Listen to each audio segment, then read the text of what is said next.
Let's call August 14th, 2017. All rise. That was cheap. 2017, August 14th, regularly scheduled Commissioners Court is called to order. Start with the invocation, followed by the pledge. Mr. Trischetti, would you do the invocation? Heavenly Father God, we thank you for this day, and we thank you for the life-giving rain you provided over the weekend, Lord. And we just ask that you continue to bless our city and our county, be with the electeds as they conduct the business of the county, be with our first responders and our soldiers that both here and abroad that provide us with the safety and security that we get to sleep at night, Lord. And we just ask that you continue to bless our community, that we all play our part in that. And we ask that you bless this meeting and bless all of the families that are represented here. In your son's name, amen. Amen. I pledge Allegiance to the flag of the United States of America and to the republic for which it stands, one nation, under God, indivisible, with liberty and justice for all. Honor the Texas flag.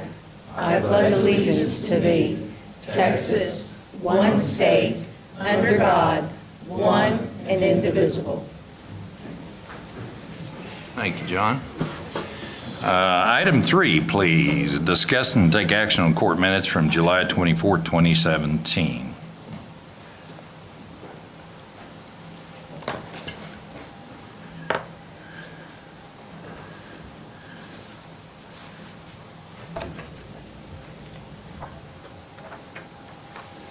Motion to approve. Have a motion. Is there a second? Second. Motion and second. All in favor say aye. Aye. Any opposed, same sign. Motion passes. Number 4, discuss, take action on court fees for county and district clerk offices. Allison? Yes, good morning. Good morning. Presenting the fees for July for the district clerk's office and the county clerk's office. Okay.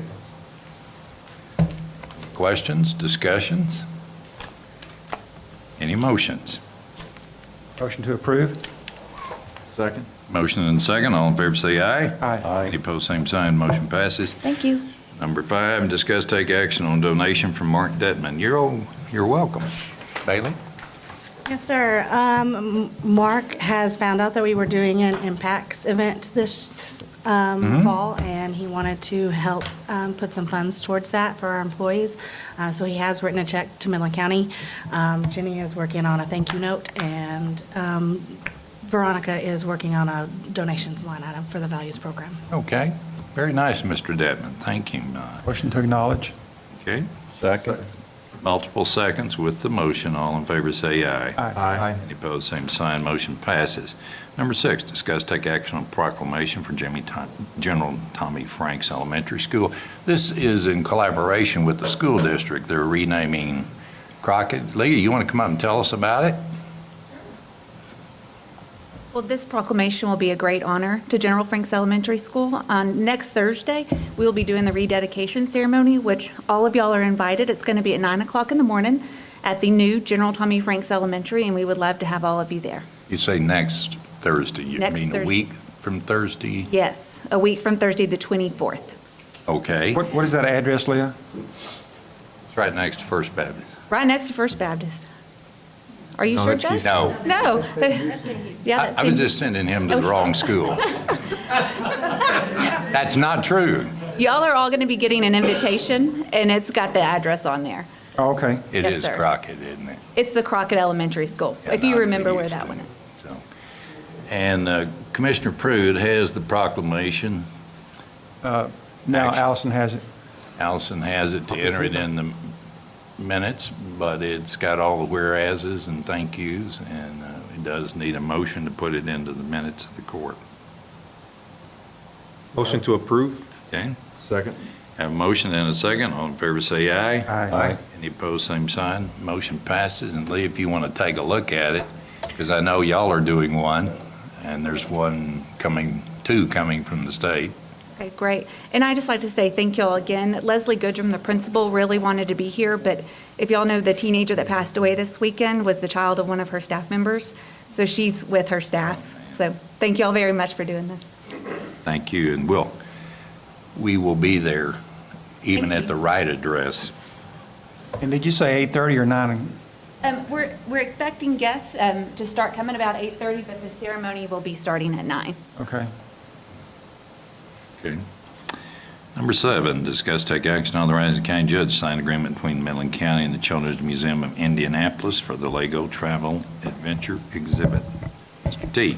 Judge, Commissioners, we continue to solidify the 2018 exhibits calendar, and this is just the next one. Mr. Malm did get me some corrections that I need to send back, but if you would approve pending those changes, that would help speed up the process for us and get this solidified.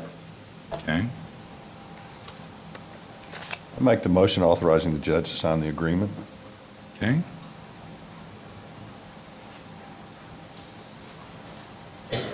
Second. Okay, we have a motion and a second. All in favor say aye. Aye. Any opposed, same sign. Motion passes. 8, discuss take action authorizing the county judge to sign the Texas Commission for the Arts grant. John? That time of year, we're applying for some Texas Commission on the Arts grants to bring in performers and things for throughout 2018. This is nothing out of the ordinary. It just requires the judge's signature. Do we have a match? Yes, so the county puts up a portion, and the Texas Commission of the Arts will match up to half, and then we will also go and solicit the foundation for support as well. So the breakdown we like to do is about a third, a third, a third. Sometimes that works out depending on the dollars that come out of Austin, but.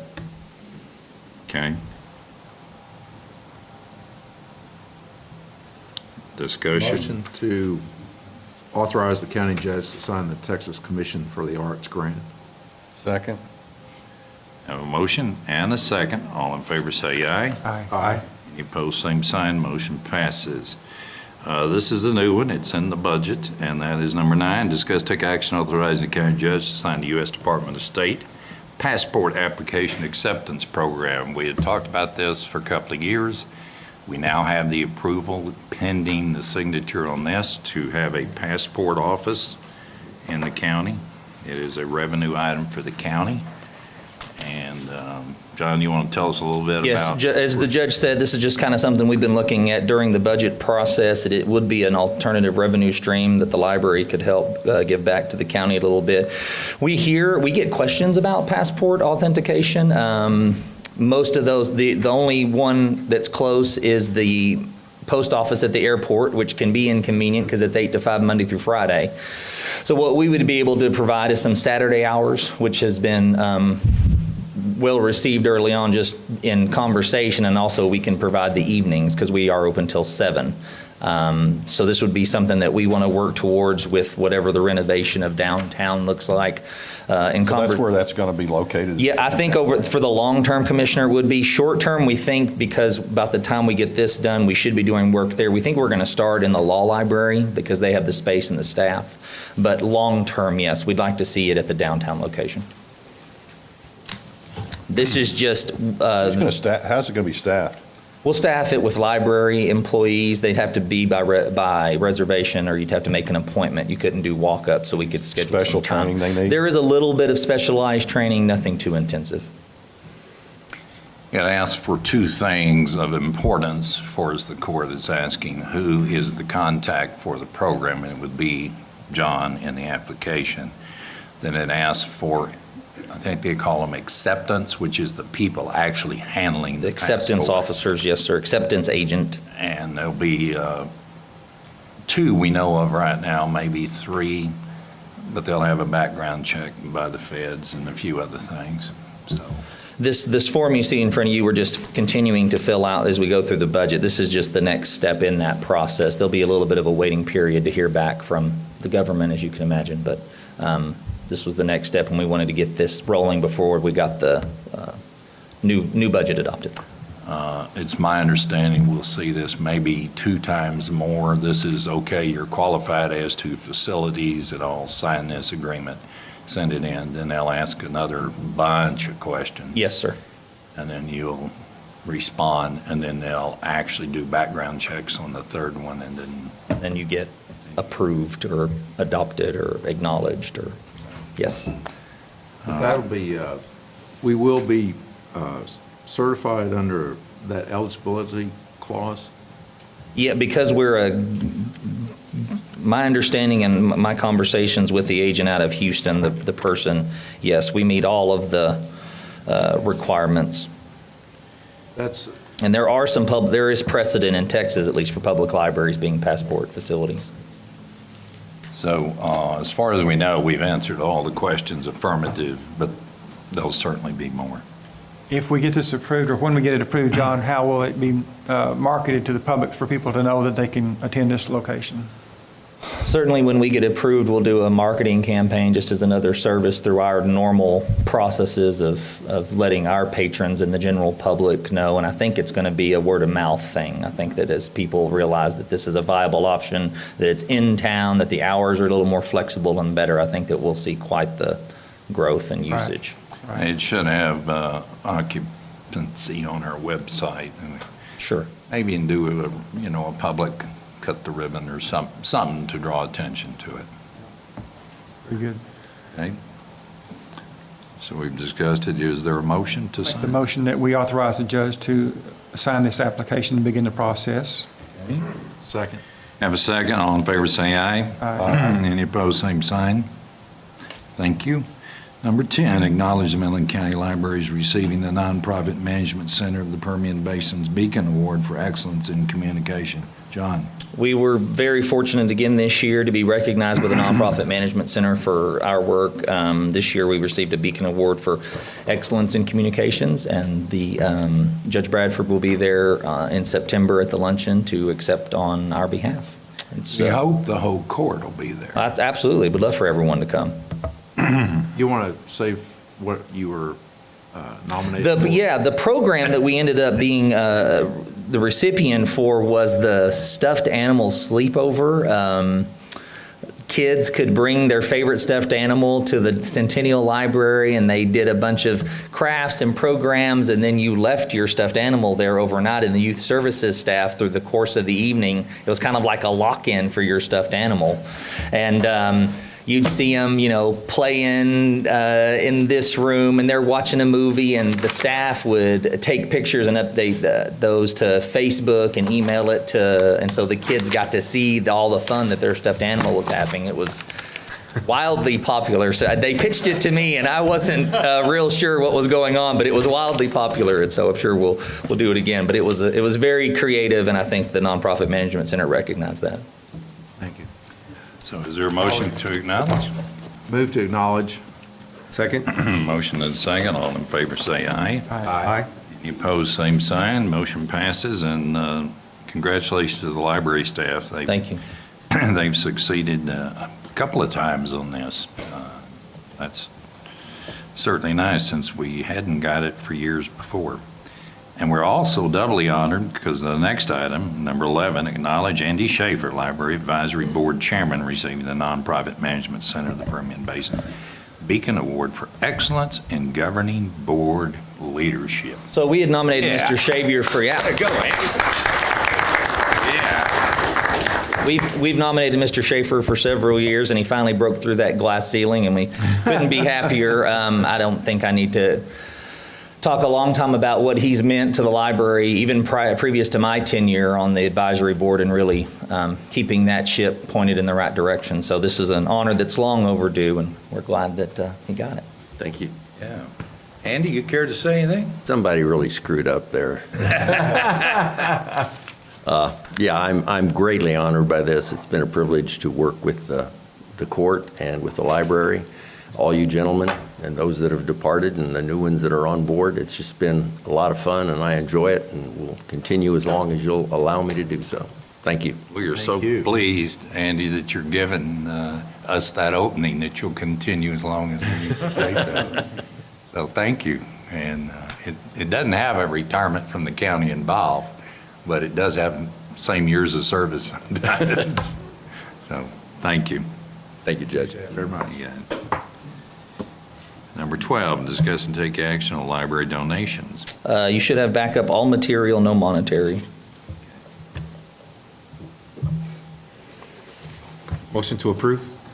Okay. Have a motion and a second. All in favor say aye. Aye.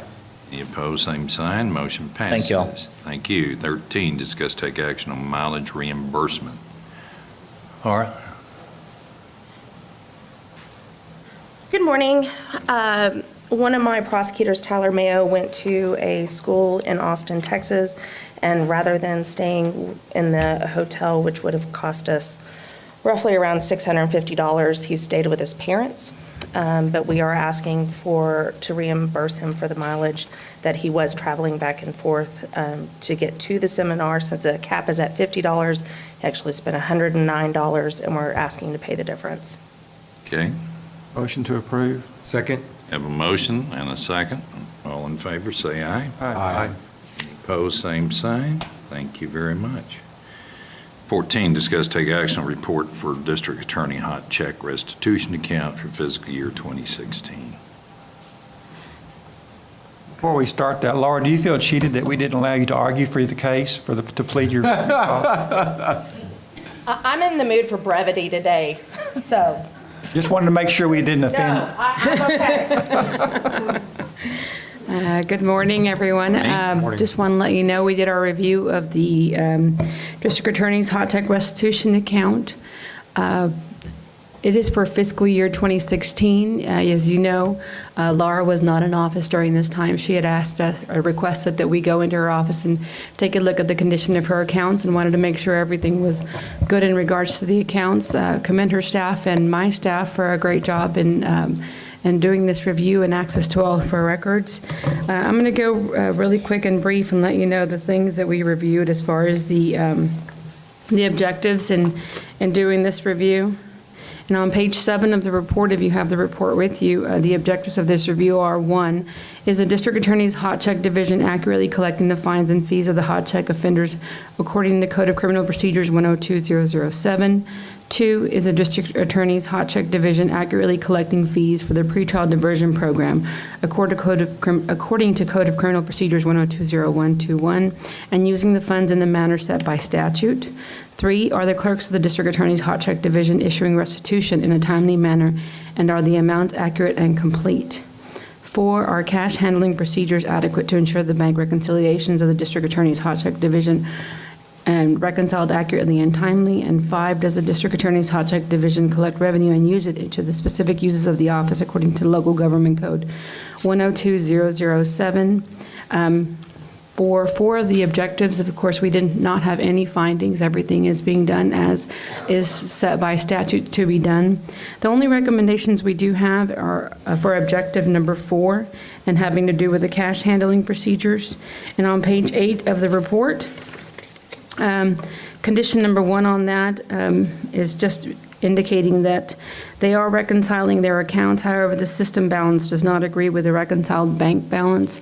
They are looking into that and trying to figure out what the difference is on that. But that is one condition that we wanted to recommend, that they made sure that those things agreed. The other condition just having to do with when they do receive the mail, that there's a mail log kept for any daily money received.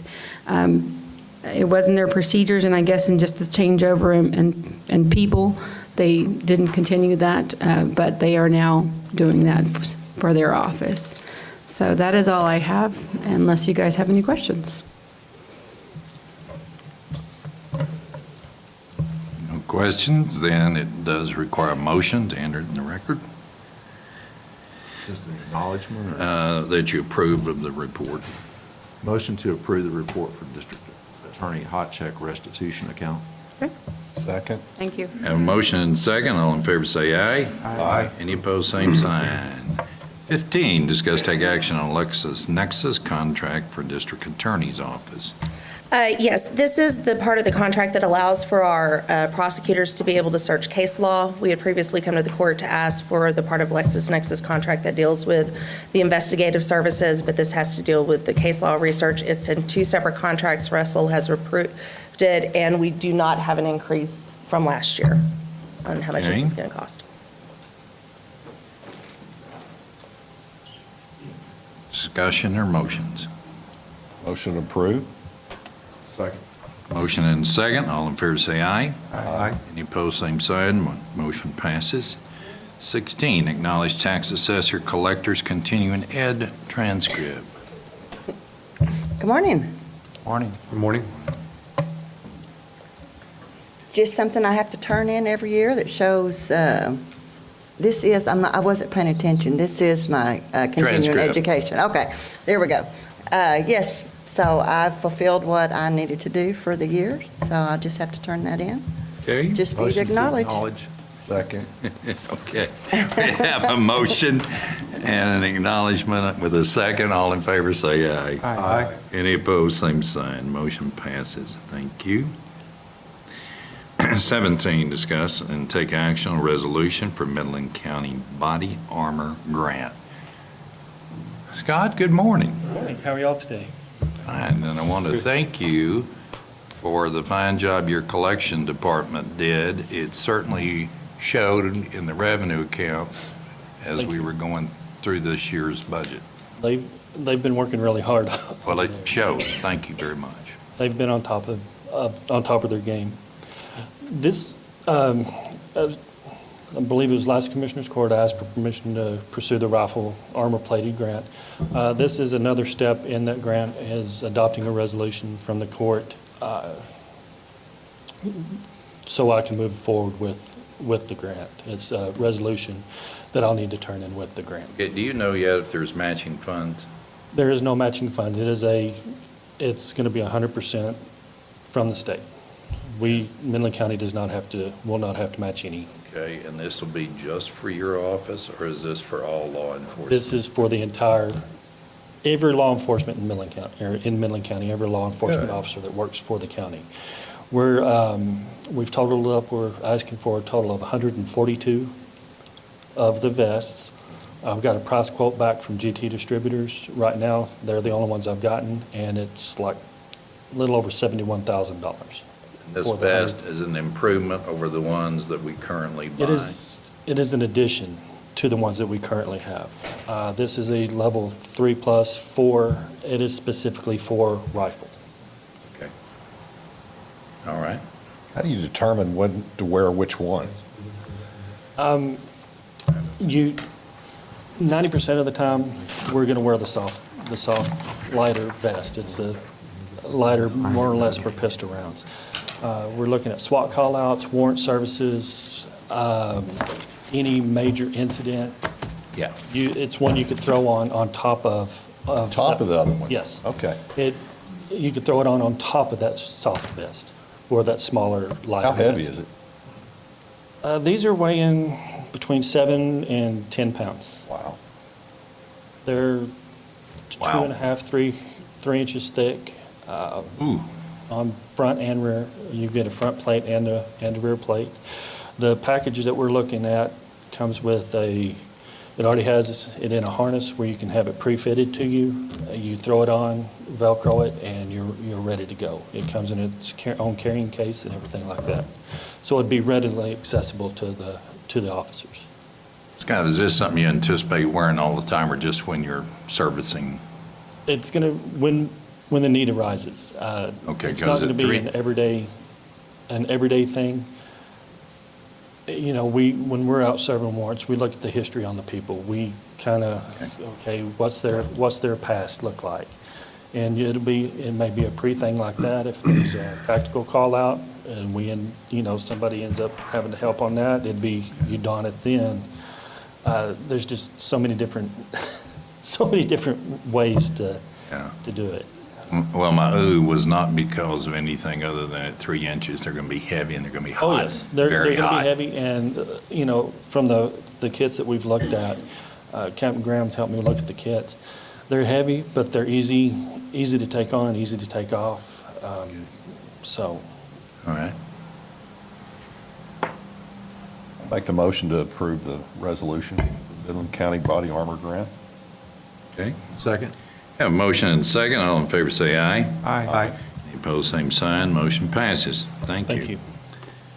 Now, Charlie, come on. We'll start the rock and roll band for you.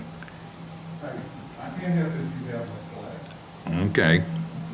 18, discuss take action on license agreement for iTicket Icon interface. This is in reference to Charlie and I talking about a shirt, which is Right. certainly elegant.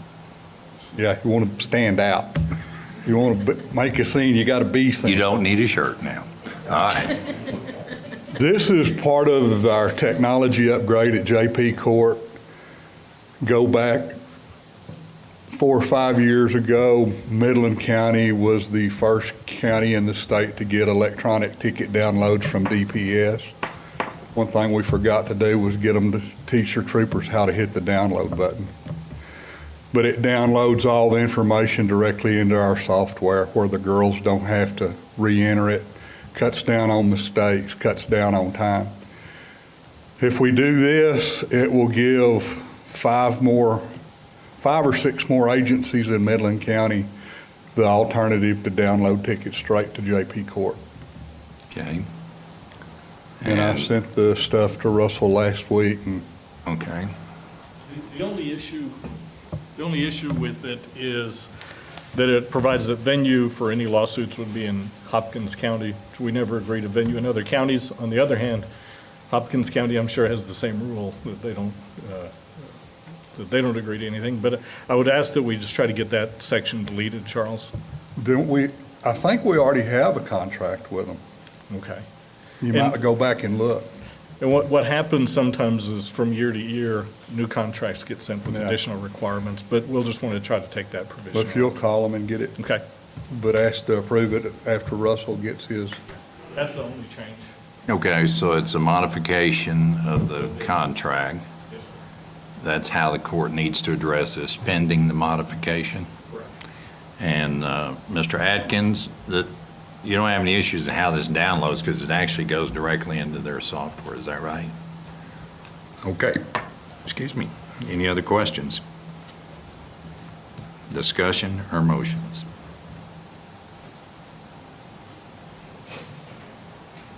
Motion to approve with the change in venue to Midland County. Okay, Second. have a motion and a second. All in favor, say aye. Aye. Opposed, same sign. Motion passes. Charles, is there a bunch of money involved in this on our end? Yes and no. I see the notations, but is that? It's going to be paid from the JP's Technology Fund. Okay, We negotiated the contract down from about $6,000, I think, to $500. okay. And you anticipate this happening this budget year? Yes, the PO's already been written. This is drug on for several months. Yeah. And I finally called them and asked them, what's the holdup? And for whatever reason, our illustrious salesman had sent the contract to the auditor's office and asked him what he was thinking about. Okay. Thank you. And I got it to Russell, and hopefully we've got it back on track. Okay. Veronica, if you'd make a note in case it doesn't get done, we'll need to add it. Budgeted technology fund for the JPs. Okay. All right. Thank you, sir. It's already approved. 19, discuss take action on hotel rate above per diem. Judge, this is your travel. That's right. And you all have backup in front of you. And this is when you went to Oklahoma City. Yep. The hotel rate was 124 and the per diem rate is 97. Yep. And the relationship for what we were doing is we're still involved with the Tommy Franks Foundation with approval of this court, and it was the graduation of their educational event, which we do every year. So. Motion to approve. Okay. Second. Motion and a second. All in favor, say aye. Aye. Any opposed, same sign. Motion. Number 20, acknowledge Midland County Sheriff's Office monthly fees. Sheriff? As required by statute, I have to report to you the fees that were collected and where they went. You should have that in your backup. Be glad to answer any questions. Okay. Discussion, questions? Motion to acknowledge. Motion. Is there a second? Second. Motion and a second. All in favor, say aye. Aye. Aye. Any opposed, same sign. Motion passes. Sheriff, before you go to the next item, would you share with everybody what I asked you when you came in? Y'all were involved in quite an altercation on Saturday night, but nobody seriously injured. Is that right? We had a shooting, officer-involved shooting on about 5 o'clock Saturday morning. We had one officer that had a slight concussion. But other than that, they're okay. They were treated and released at the hospital. And so we're in good shape. And I'm glad you are, and thank you for sharing that with us. And I told him I was kind of caught in reading the report because it said cowboy hat and naked, and fortunately, that was the assailant. Yeah, not everybody read it that way, Judge. No, and the reason was I was reading it along with another newspaper and another article, and but the point being, nobody was hurt on your end. That is correct. We're in good shape, and now we got the long process of trying to do all the footwork and get everything set up and get it to the DA's office for their review. And also, before I start, Yes, sir. I'd like to let the court know of something that I failed to include in my packet. Chief Deputy Rory McKinney was named Texas Lawman of the Year at the Sheriff's Association Conference, the 139th Annual Conference, and he was named Texas Lawman of the Year. I wanted to acknowledge that. There you go, Rory. Way to go. Gary, was this a case of back to the assailant, was meth involved? I mean, We don't know what it was. There two was- tasers and gunshots. Well, actually, we hit him with 3 tasers and multiple shots, and it would affect him. The taser would affect him a little bit, and then he'd jump up and attack. Man. And it was not a quiet scene. It was very moving, and then it was a mess. Well, we're glad everybody got through. Yeah. So, We had to shut down the highway for several hours to get everything done, get it properly, evidence properly collected and everything, so it took quite a while. okay. What's the condition of the perpetrator? Is he Still violent. He's in the hospital. He's sedated. He was heavily violent. Whenever he came out of sedation now, we're having to hold him until we get him into the jail. And the other side of this is we'll see some health care bills from You this action. So Absolutely. we're aware of it, and it's the way the law is, and we'll pay them when we get them. Yes, sir. It'll be en route, so. Okay. 21, discuss take action, authorize the county judge to sign the FY 2017 modification in the HIDA grant award. Sheriff? And I'm not sure what the modification was. It was very slight. Do you know what it was, Veronica? $6,234. The total award was $14,600, and they had already granted us the $8,000. So this is just the remainder, $6,234. Okay, so it came in 2 parts this year. Okay. All right. I'd make the motion to authorize the county judge to sign the FY 2017 modification. Okay. Second. Have a motion and a second. All in favor say aye. Aye. Any opposed, same sign. Motion passed. I'll sign it in a second. Okay. 22, discuss take action on Midland County Sheriff's Office and constables' civil service fees. These are fees that we're required to report to the court and get it acknowledged before, and then we send it into the Texas Comptroller's office, and it has to be on file before October 1. We're trying to get this done. Now, we have increased on some of those, the citations especially, but there is one charge, a $5 fee that has been added onto it by the legislature, but that will come in court cost and not on our side. It'll come through the court cost side of it.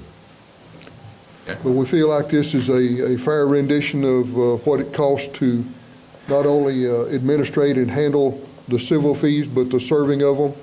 We're losing money still, but by the same token, we have to be fair to all the citizens. You have some citizens that are not capable of paying as much, so you have to break it down and try to be fair to everybody. I'd make the motion to approve. Second. Motion and a second. All in favor say aye. Aye. Any opposed, same sign. Motion passes. 23, discuss and take action on additional funds for civil and warrant travel line for transport services. Sheriff? We have a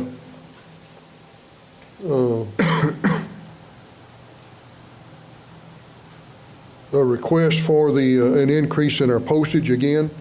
It's going up. I've visited with District Clerk Ross Bush this morning. We're going to sit down and go through the law to see where,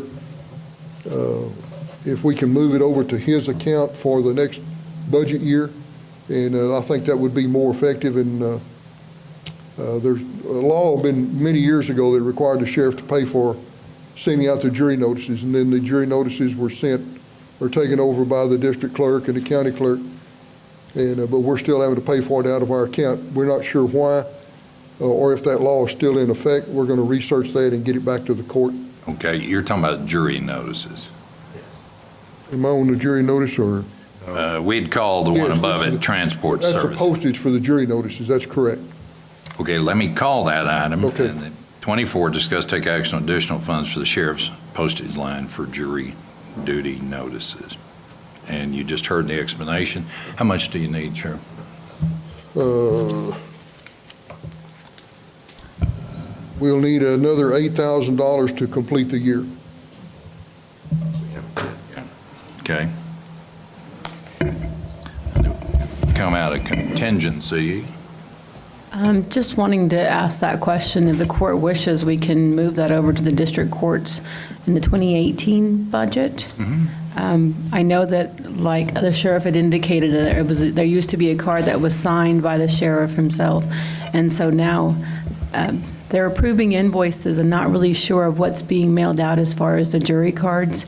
So I think it'd be a better safeguard as far as so that we could verify numbers and on the invoices, if we could move that over to the district clerk's office. In the new budget. In the 2018 budget, Okay, yes, sir. auditor's asking for some direction before we vote on it. Is everybody okay with that? Yes. Yes. Yes. Okay, Madam Auditor, court agrees with that analysis. Great. But we still need to vote on the amount. I'll make a motion that we add the $8,000 in additional funds to complete the fiscal year 2017 as requested by the sheriff Okay, for the jury duty notices. and for the record, you agree it comes out of contingency? Yes, out of contingency. Have a motion, is there a second? Second. All in favor, say aye. Aye. Any opposed, same sign, motion passes. Sheriff, I don't show that we ever voted on 23. You didn't, I jumped the line and I apologize for that. That happens. This is needing additional funds for civil warrants for transport. We're going all over the country trying to get people back. And we're going to need an additional $16,000 to be added to the travel line item in order to get us to the end of the year. We got some outstanding bills. We have some trips we need to make, and it's just a requirement under the law that we have to do it. Okay. Where are we currently? What is budgeted in there currently is $100,000. We are at $95,697, leaving us $4,302. As far as contingency is concerned, you're at $298,697.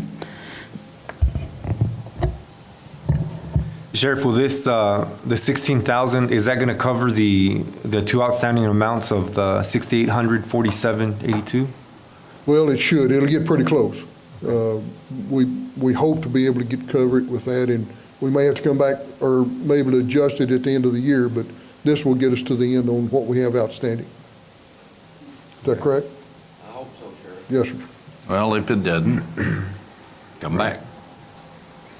Okay. Is there a motion?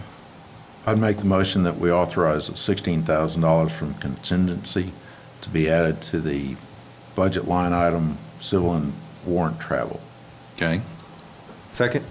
Motion and a second. All in favor say aye. Aye. Any opposed, same sign. Motion passes. 25, discuss take action authorizing county judge to sign a removal service agreement with COG Operating LLC. Again, this is a recurrence of the previous court agenda where Concho is giving us two mobile homes that we can put together. We've already got the pad built, working out on the range at the firing range. And this will just be a contract with Concho to firm up what they're doing and acknowledge that the court is going to acknowledge them doing it and allow them to turn it over to us so they can transfer ownership to the sheriff's office. Okay, when you got the pad done, Road and Bridge did the pad, right? Yes, sir. And they did an outstanding job. They jumped on it and got it done real quick. We appreciate it very much. Okay, if you'd please send them a thank you. Yeah, thank you, Felicia. Okay. All right. Russell, have you seen these agreements? Yes, there are, excuse me, there are a couple of changes that need to be made, but they're not so big that the court can approve it subject to those changes. One is the indemnification, and then the other change of time period. Okay. Discussion? I'd make the motion that we authorize county judge to sign the removal services agreement with COG Operating. Pending the changes in the agreements. All right. Second. Have a motion and a second. All in favor say aye. Aye. Any opposed, same sign. 26, discuss and take action on donations of $12,000. I guess that's $12,000, isn't it? Sheriff? Correct, $12,000. As stated in the removal service agreement with COG Operating LLC. 12,000 miles, I don't know. Okay, We have a Concho representative here, if she would like to address anything Okay. or acknowledge anything. start with your name and who you represent, Hi, please. Judge and Commissioners. I'm Kristen Ditto with Concho Resources. We'd just like to get this mobile home moved as soon as possible and love to work with you on any changes. We do thank your company. Please let the guys and girls know that. Absolutely. Thank you so much. All right, and this $12,000 will go to the general fund, is that correct, Sheriff? Correct. I'd like to make a motion to acknowledge the donation from Concho. Second. All right, we have a motion and a second. All in favor say aye. Aye. Aye. Any opposed, same sign. Motion passes. Okay. Item 27, discuss Smart Cop Public Service Software, jail tracker for Midland County Sheriff's Office. Sheriff. This is a software that we have gone out and looked at. We've reported it to the court. You have a backup on it. We're going to give you some additional stuff. I think you've already got it, but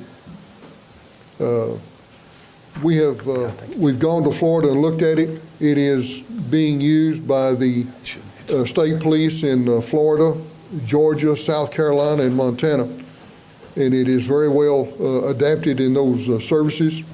They have great success with them. I asked Dale Little, I noticed on the people in Florida that were using it, or the departments, one of them was the Florida Fire Marshal's office, and I asked Dale Little to get in touch with them, and they had very high things to say about it, and that they appreciated it. It was a good service. They could see everything that was going on with the officers around it, and that it was something that we would be very proud to have and be very effective in our office. Talking specifically the CAD piece of this? Sir? Talking specifically Dale Little's assessment of the CAD Their service? CAD and the mobile. That is what they're using, and plus the RMS, they're having on their records of it, because those state police, they do their tickets, they do their reports. All of that stuff comes through the Smart Cop. The jail tracker is one that we had submitted. It was from another organization from Harris Computer Company that had submitted a bid, and it was much more vibrant than what the Smart Cop piece was. And that's the reason we have the jail tracker on a separate side. They are very adaptable. They have a lot of reports. We can smooth the reports in, do a lot of reports on our own and create them. And it is highly effective and a very good jail package, much more vibrant than what we have right now. I'm bringing this to the court's attention again. I've talked to the judge. He's talked about going with TechShare. Matter of fact, had the court administrator from Tarrant County call me. The law enforcement arm, yeah. Yeah. I'm not saying go with that. That's one of the alternatives to look at. There's many. We've looked at that, and in talking to the people from TechShare or the guy from Tarrant County, they're saying that it's 18 months out for the jail. But if I don't have the jail and the RMS and the mobile and the CAD together, it's not going to function. The jail by itself is a piece, but it will not do everything that I need to do. It needs to all be a relational database. It all needs to function and work together. I think it's going to be an outstanding piece of software for us. Certainly not what we have right now, and we need to move forward because this is something the court asked us to do several years ago because of the failure of Spillman to do all the things that we need it to do and that the court needs it to do and the general CJAC committee needs it to do. We feel like this is an outstanding piece of software, and we present it to the court, and it doesn't say vote on it up here, but we are asking for you to consider it, and I'd like to get it on the next agenda to adopt it and sign the contract. Sheriff, a couple of things about the company. Correct me if I've got it wrong. I didn't see where it was operational in the state of Texas. It is not. We're getting a discount to be the first company or the first county to be operational state of Texas. That way we get it written the way that we need it, and they will adapt to the state standards, to the jail commission requirements, to all of the state requirements as far as reporting, and all the things, and that'll be added into it at no cost. It's a discount to us to get signed on with it. How long does that take for that to happen, for them to write all this stuff just specifically for your needs here? Before it goes active, it'll probably be, 8 months to a year before it gets completely set up and running. But it'll be written the way that we want it and the way that we need it, not only for us, but for other Texas counties. And it'll be I think it'll be an extremely good deal. One of the things that was very functional about it that I like, if you're on the main page and you're looking at something and you don't like, say you want to move the first name where the last name is, you just drag and drop, move it over. You don't need somebody from a programmer to come in there and do that for you. It's something that can be done. It'll still report it on the report, but it's simple stuff that you can move around and make it fit what you want it to do. It has the ability to do ad hoc reporting, and you can move through there at a rapid pace. I sat down with the developer of the software. They did not know what Astray was, and I sat down with him, and we built an Astray piece sitting right there, and it was drag and drop and type in this and that, and it was a done thing, and it was very fast, and it was highly impressive. Sheriff, did I understand you to say it incorporates some of the Harris software also? Is that correct? It is owned by the Harris Company. It does not incorporate their stuff.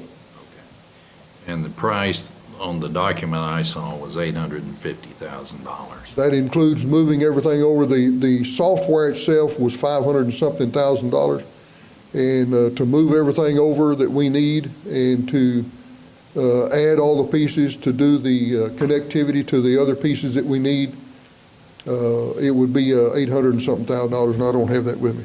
I do. Here, on the total data conversion, it says modules other than those listed would be contained in the above packages would be quoted separately. You also have some optional in here. So you're not, it's not a all-in package. There are things that we can accept or reject. Some of those things we don't need, and we've gone through and looked at those. There's a lot of things in there we don't need that would reduce some of the cost. Share that with us when you. Well, the fire station alarming capability, the APCO 911 advisory interface, the Paramount interface, the fire incident export, those are things that we're not going to need. I was just looking at the conversion. On the conversion? Yes, sir. Where you at on which page? Looks like page 25 of 37.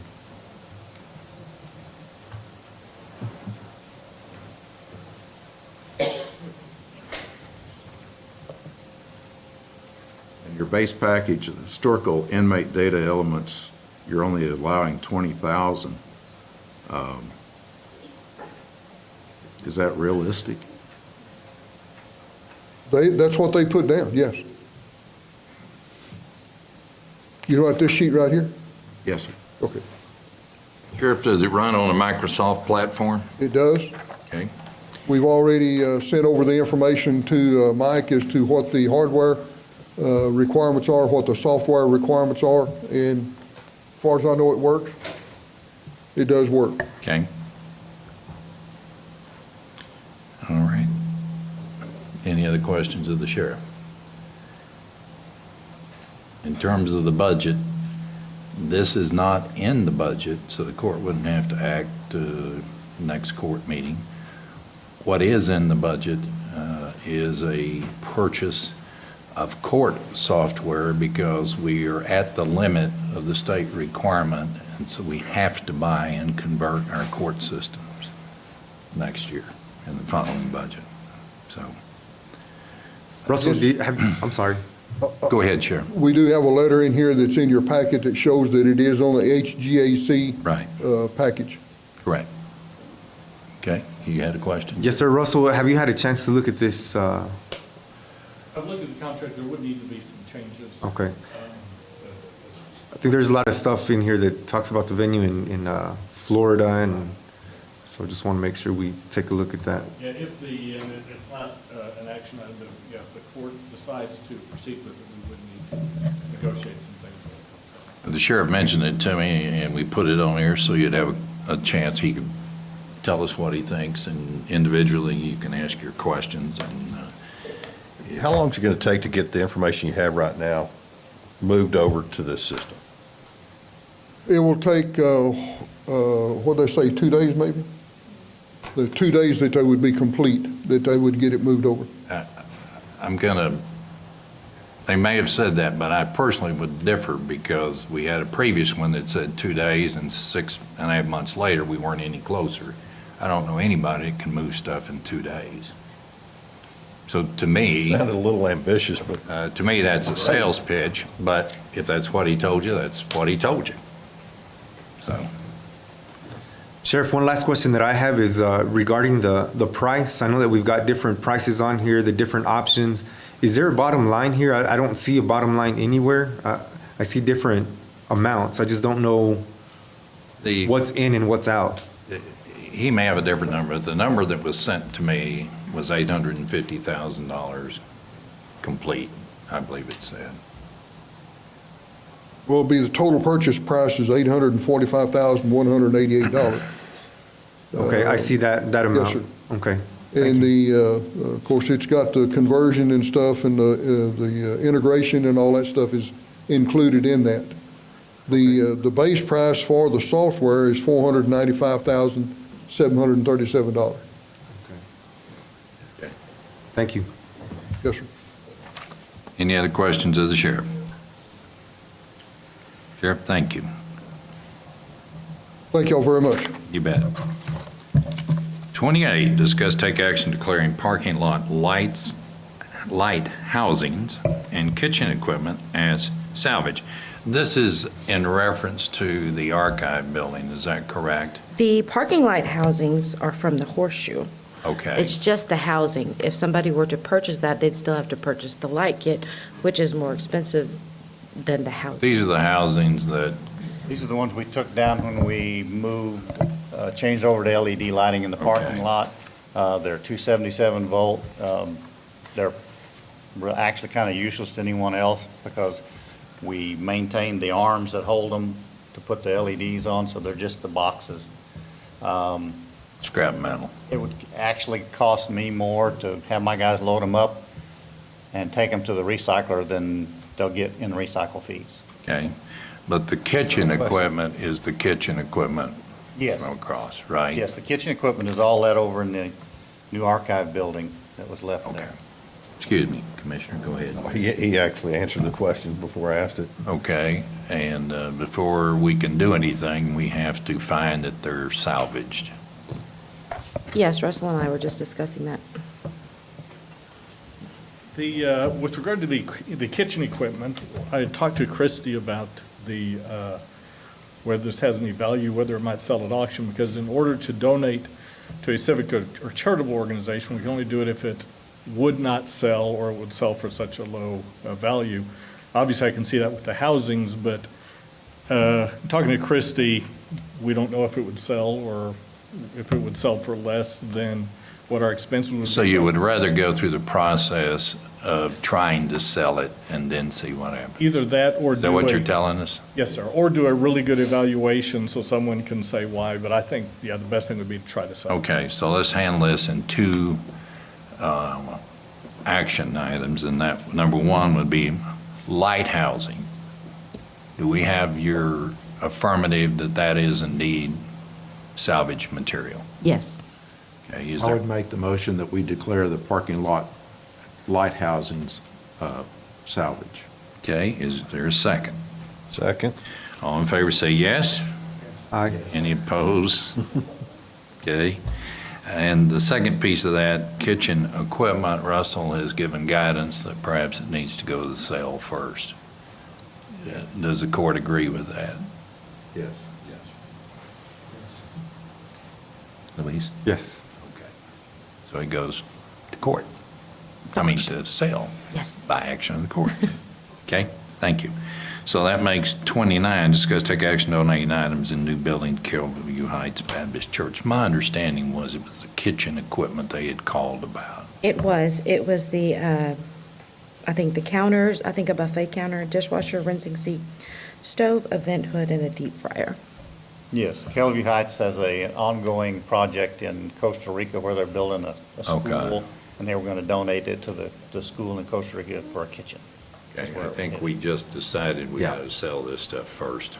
Yes. We'll attempt to auction first. Right. So there's no action necessary on this. Number 30, discuss take action on purchase a Kawasaki mule for the cemetery. Yes. This is a budgeted item. We have received a quote from Midland Cycles Okay. for $9,728. Okay. I'd make the motion that we purchase the Kawasaki mule for the cemetery.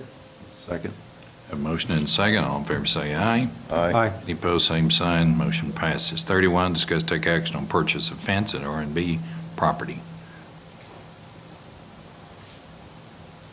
This is the fence we're going to put up in the southeast corner of the yard out there. I've already visited with, it's for the auction. Southwest. Southwest corner. Southwest corner, that's right. Sorry, my directions were wrong. Southwest corner. To put all the auction vehicles in once they show up out there. John wants to be able to lock them up and secure them until auction. It's going to be like a 60 by 80 6-foot chain link fence that adds into the corner. And then he can put all his vehicles there and get them out of the way. Okay. We do have a quote from Premier Fence for the amount of $7,570. Okay. I'd make the motion that we purchase the fence for Road and Bridge. Second. Motion and a second. All in favor say aye. Aye. Any opposed, same sign. Motion passes. 32, discuss take action repairing drive and sidewalk at library. This wasn't budgeted, but we do have a quote from Barb Cross. Which library? Centennial. Okay. It's where the AT&T line is, because of all the rain, AT&T line has pushed the sidewalk up 3 slabs about 12 foot long, and the parking area for handicap has been raised up in area about 1 foot wide. The line underneath, we have 2 4-inch lines coming in from AT&T, isn't it 2? Yeah, that they put in when we remodeled the building. Evidently, the rain has got in there and raised everything up. You can go out there and look at it, it's pretty obvious. We've already had one lady trip and fall in the ADA area over it.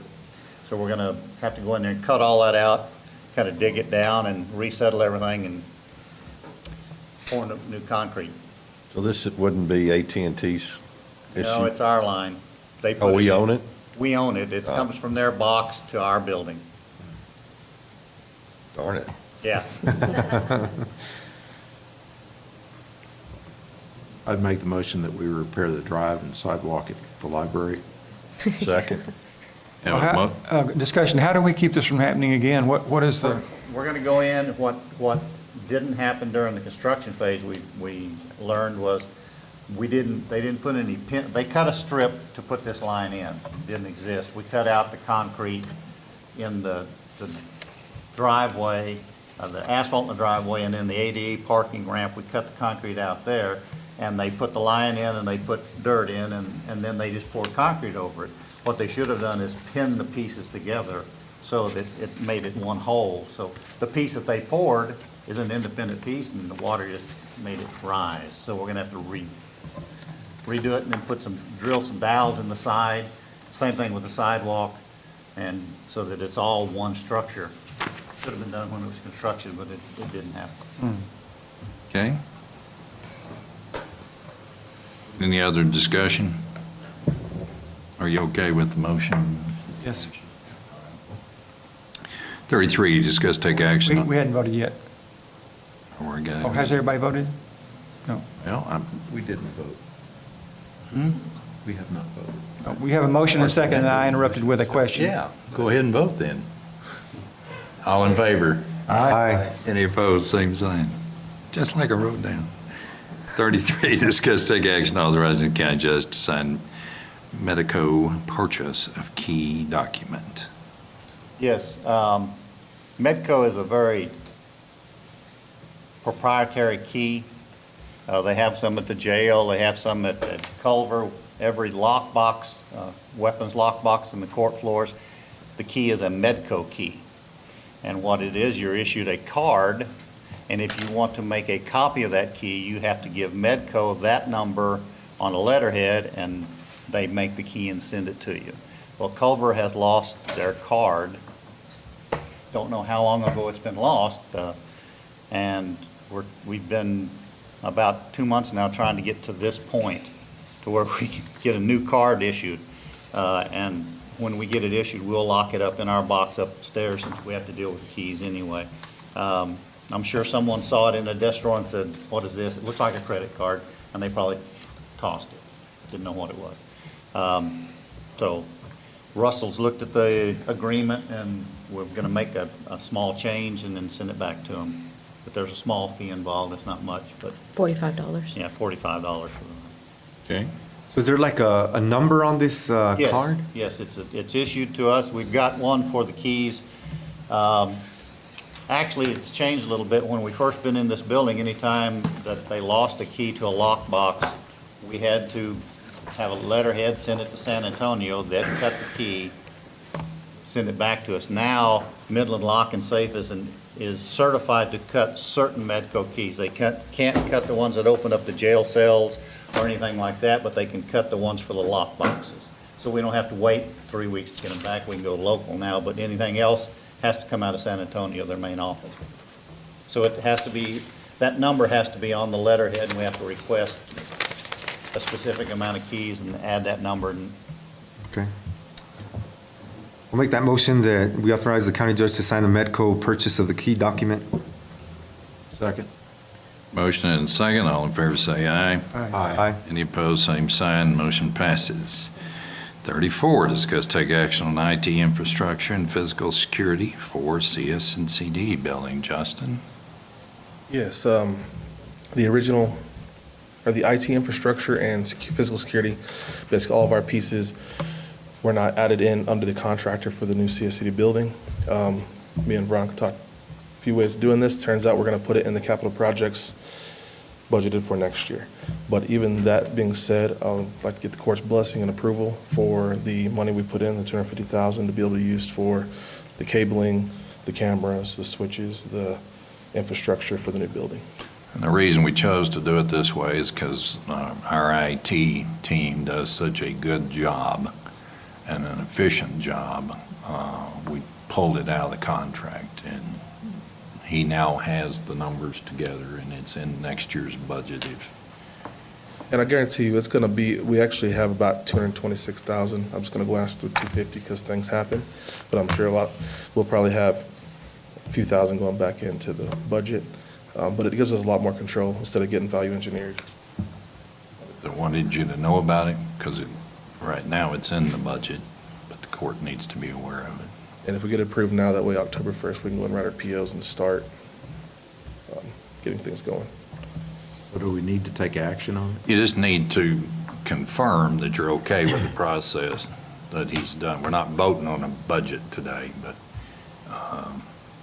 Can they approve the Unless you, IT oh, he needs to infrastructure? go ahead and do the purchase order to get the equipment here. He wants to be able to do the purchase orders as of October 1st. Granted, anything over $5,000, the court has to approve on that, and therefore that's why he's asking for your approval. So if we make the motion that you can spend up to, or prepare the purchase orders for up to $250,000 for the IT infrastructure and physical security for CS and CD building. Yes, and it's in the budget. Okay. Motion and second. All in favor, say aye. Aye. Any opposed, same sign. Motion passes. Justin, so you're going to write that October 1st. When do you think that stuff will be in to meet that schedule over there? There's the guy to ask over there. We're supposed to be in the building doing cabling. The contractor's already well aware, sort of already scheduled their time, so as soon as we write the purchase order, they have the materials on hand for the cabling guys. The AV guys, it'll probably take 2 or 3 weeks. Okay. To get their stuff. We will be done and on the timeline with the contractor. Okay. Very good, thank you. 35, discuss take action on funding source for horseshoe signage. This is an answer to Dwayne and the insurance company, and go ahead and fill us in. Yes, sir. We finally got some numbers back from insurance. They're going to be claiming, or they're going to be paying off a total loss claim out at the horseshoe of $147,000 and change. Out of that, they're going to be taking the $25,000 deductible off, which would be leaving us around $122,000 back. We just did an updated quote on the sign out there for the horseshoe for installation is $169,975. So we're going to need to be making up a difference of, right with permits and everything, right around $50,000. Okay, so you need $50,000. It would have to come out of contingency. Yes, sir. Or are there funds still left in that archive capital account? We were going to use some of that fund balance for next year's capital projects. I mean, that'll just, you'll have to adjust the budget if you do use any of that in the current year. Okay, so those are the two options, if the court's willing. What is the difference in the current signage and the one that we're replacing? The current signage that we have out there right now is a red pixel. It's about a let's see, what is it? Almost a 20 millimeter pixel. It's large. What we're going to be going back in with to replace the red sign is going to be a color one. It'll be better than the one that's out there actually on I-20. We're replacing the I-20 sign with the new one, moving the I-20 sign over to Cotton Flat. If I understand correctly what you told me on the new sign, the real advantage is it will be an encapsulated bulb, so we Yes. don't suffer the sand blowing out. Yes, it's going to be to where everything's going to be encapsulated with an epoxy. It's going to be a lot easier to replace parts on. We're not going to have the failures of what we're having right now. Which is currently, the new sign we bought a year or so ago is over on the interstate. Is that correct? Correct.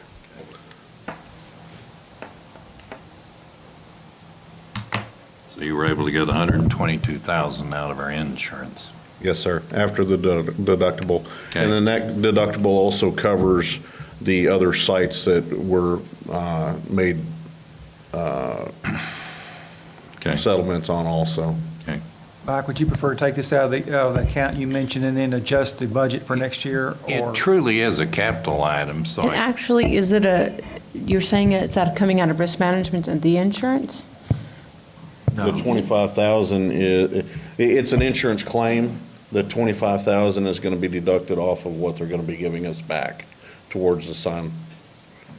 it would be helpful if you'd allow it out of risk management. If it's something because it was damaged due to Yes. a claim, yes, it would come out of risk management fund. I'm going to have to come back and ask for more money then. We're almost out in the claim line. Well, maybe you don't have to. We'll get there when we get there. There's an appropriate amount of fund balance in there. It just has to do with how much was budgeted in that line. If it's relating to a claim for the county, then it could come out of risk management. Yes, sir. There you go, Commissioner. court's pleasure. That way you wouldn't have to adjust your budget process, right? Yeah. I'll make the motion that we replace the signage as requested with the funds to come from risk management. Okay. And Dwayne, if there needs to be an adjustment to that fund, Yeah, I'll have to come back and ask for one next court. or just before we do our budget, let's Yeah. talk about it. Okay. All right. Talk about it with the judge. Is there a second? Second. All in favor, say aye. Aye. Any opposed, same sign. It passes. 36, discuss take action on funding source for Fort Worth storage roof. Dwayne? This is one claim that insurance denied Okay. due to prior damage.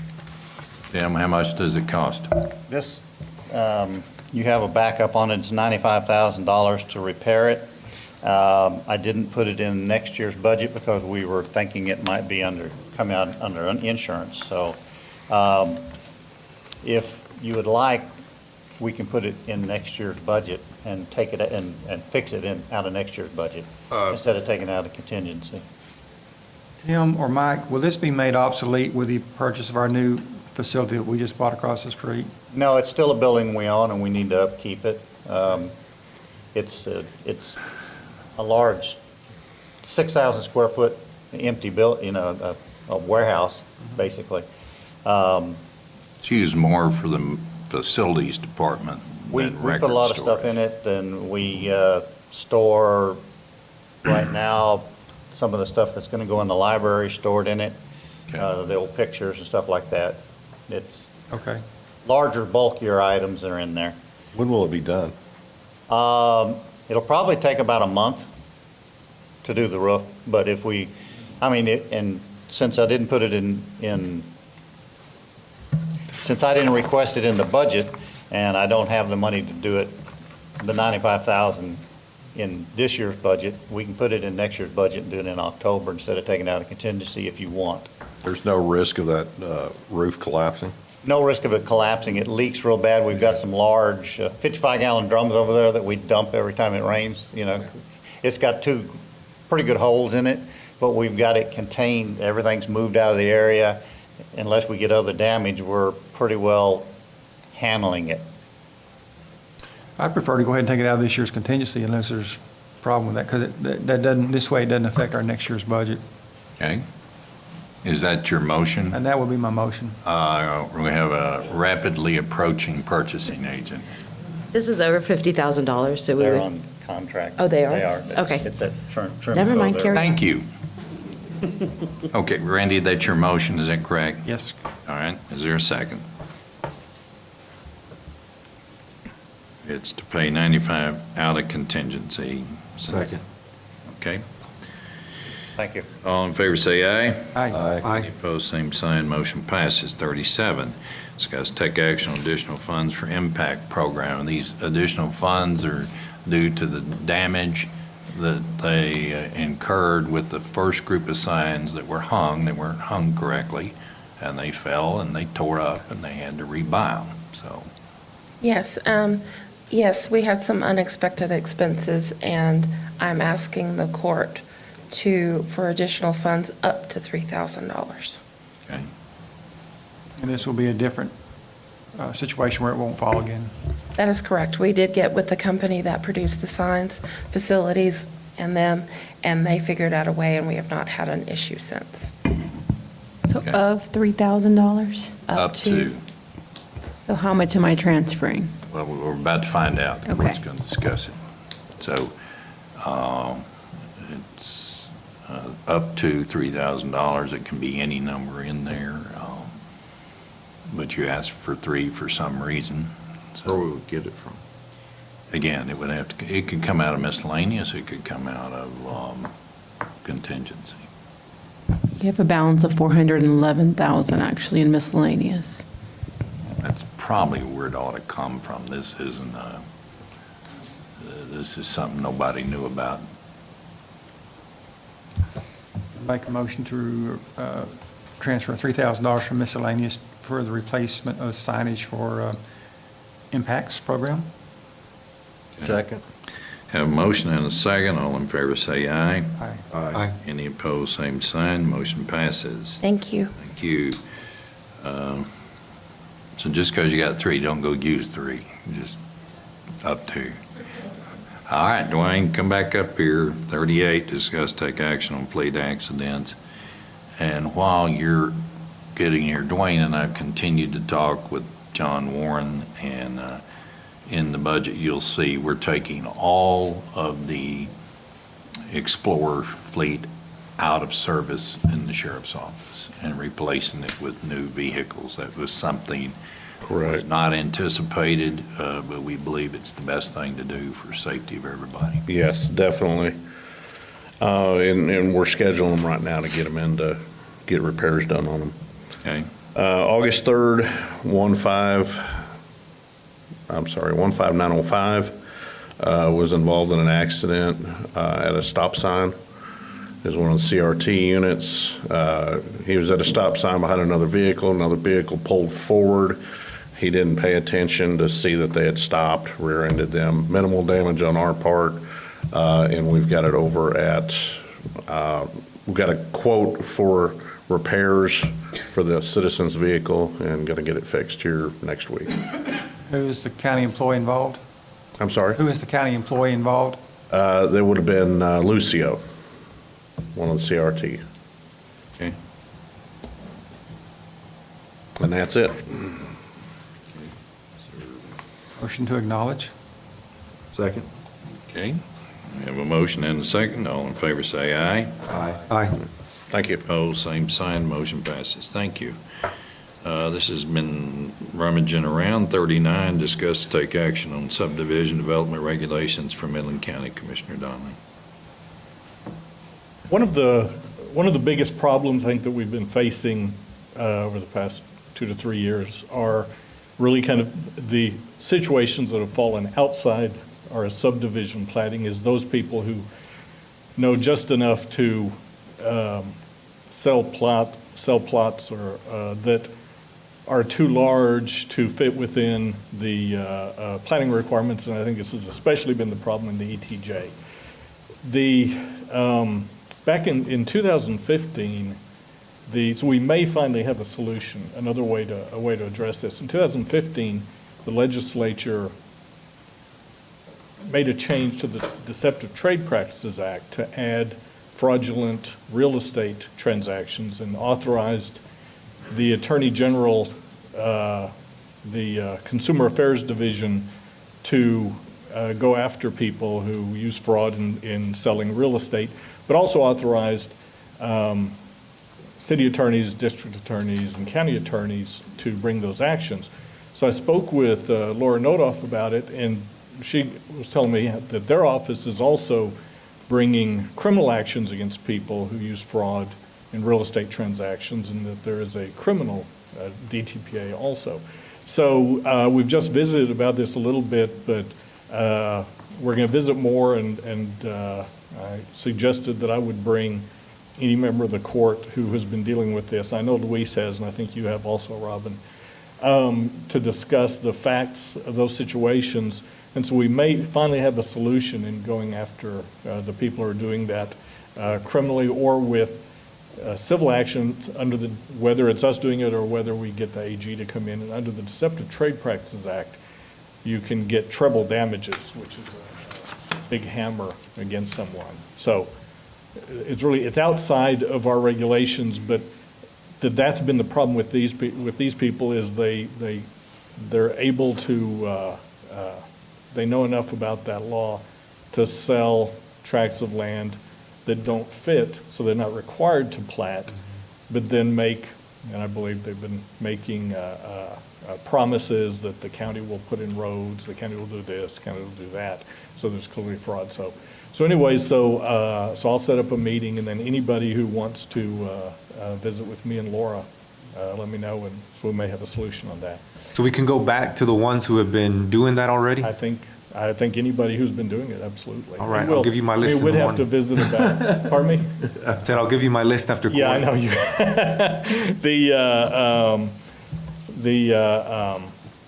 You know, depending on how long ago things have been, there could be issues with statute of limitations, but I think the ones that we've discussed have been hopefully recent enough. Yeah, last 3 or 4 years. Yeah, so hopefully we may finally have a way to go after those. Just out of curiosity, regarding those who are making promises like saying that the county is going to come back and pave their roads or, you know, anything like that, how do you prove that? I mean, do you talk to the people who have been calling me? Well, I think anybody who can testify that they were told that. I don't know if it was ever put in writing to anybody, but if you have several people who are willing to testify that these promises were made to them, I think that's pretty good evidence. Okay, cool. Thank you. One of the other things that we need to discuss, we've been waiting for draft regulations. Right. Do we need to go outside and get somebody to do it? No, I've been Aye. reviewing the regulations from other counties and just gotten bogged down on it, but I'll have those, we can put this back on the next agenda, and I'll have those incorporated into our regulations. So I'll have those for the next court. Now, one issue also I realized is, I don't know how long ago this started, but I think that long before Jenny had taken this over, we have provisions in our regulations that were adopted in '92 that I think we have not been utilizing. Like, we are supposed to require a bond to make sure that the roads get built, and I don't, Jenny tells me that we haven't been requiring that. I don't know how long ago that stopped. But isn't that in the, if they don't have them done when we approve the development? Well, they're required to have the bond to even get approval. And then if they don't get the roads built, then we can go against the bond. Then we go against the bond to pay for it. And we can basically go in and do the roads, but collect on the bond to pay for that. So, but the language we have, it's kind of unwieldy, and I've found some others that are much better to make an easier process. But we have some things in there that we just haven't been using. But we need to start using them. don't Yes, you we think? do. yeah, there's yeah. I think we've let a lot of this slide too long, and Yeah. you know. And I think way back, originally I believe it was when plats would come in, they would go to the county engineer who would go through all this stuff, and we haven't had a county engineer for a long time, so I think the process, kind of somewhere probably a long time back, We broke down, and some of these things have been missed. Yeah, Russell, we need to get the court to adopt a new process because we have good intentions by most of them, but they get caught with the ETJ question. And then we have just outright, as these two have said, preying on poor souls that if we don't defend them, nobody would. So Yeah, we need some help on enforcement. That's the biggest Absolutely. problem. So I would hope that the court would adopt a new process to incorporate these, which would also trigger legal action against these folks. Well, and we absolutely can proceed forward on these cases. The thing, we have already done so against one developer, Angel Navarrete and Sam Powell. So this is a process we're familiar with. The thing that, it does take a lot of manpower hours on behalf of the Sheriff's Department to do these types of cases in order to prove the deception.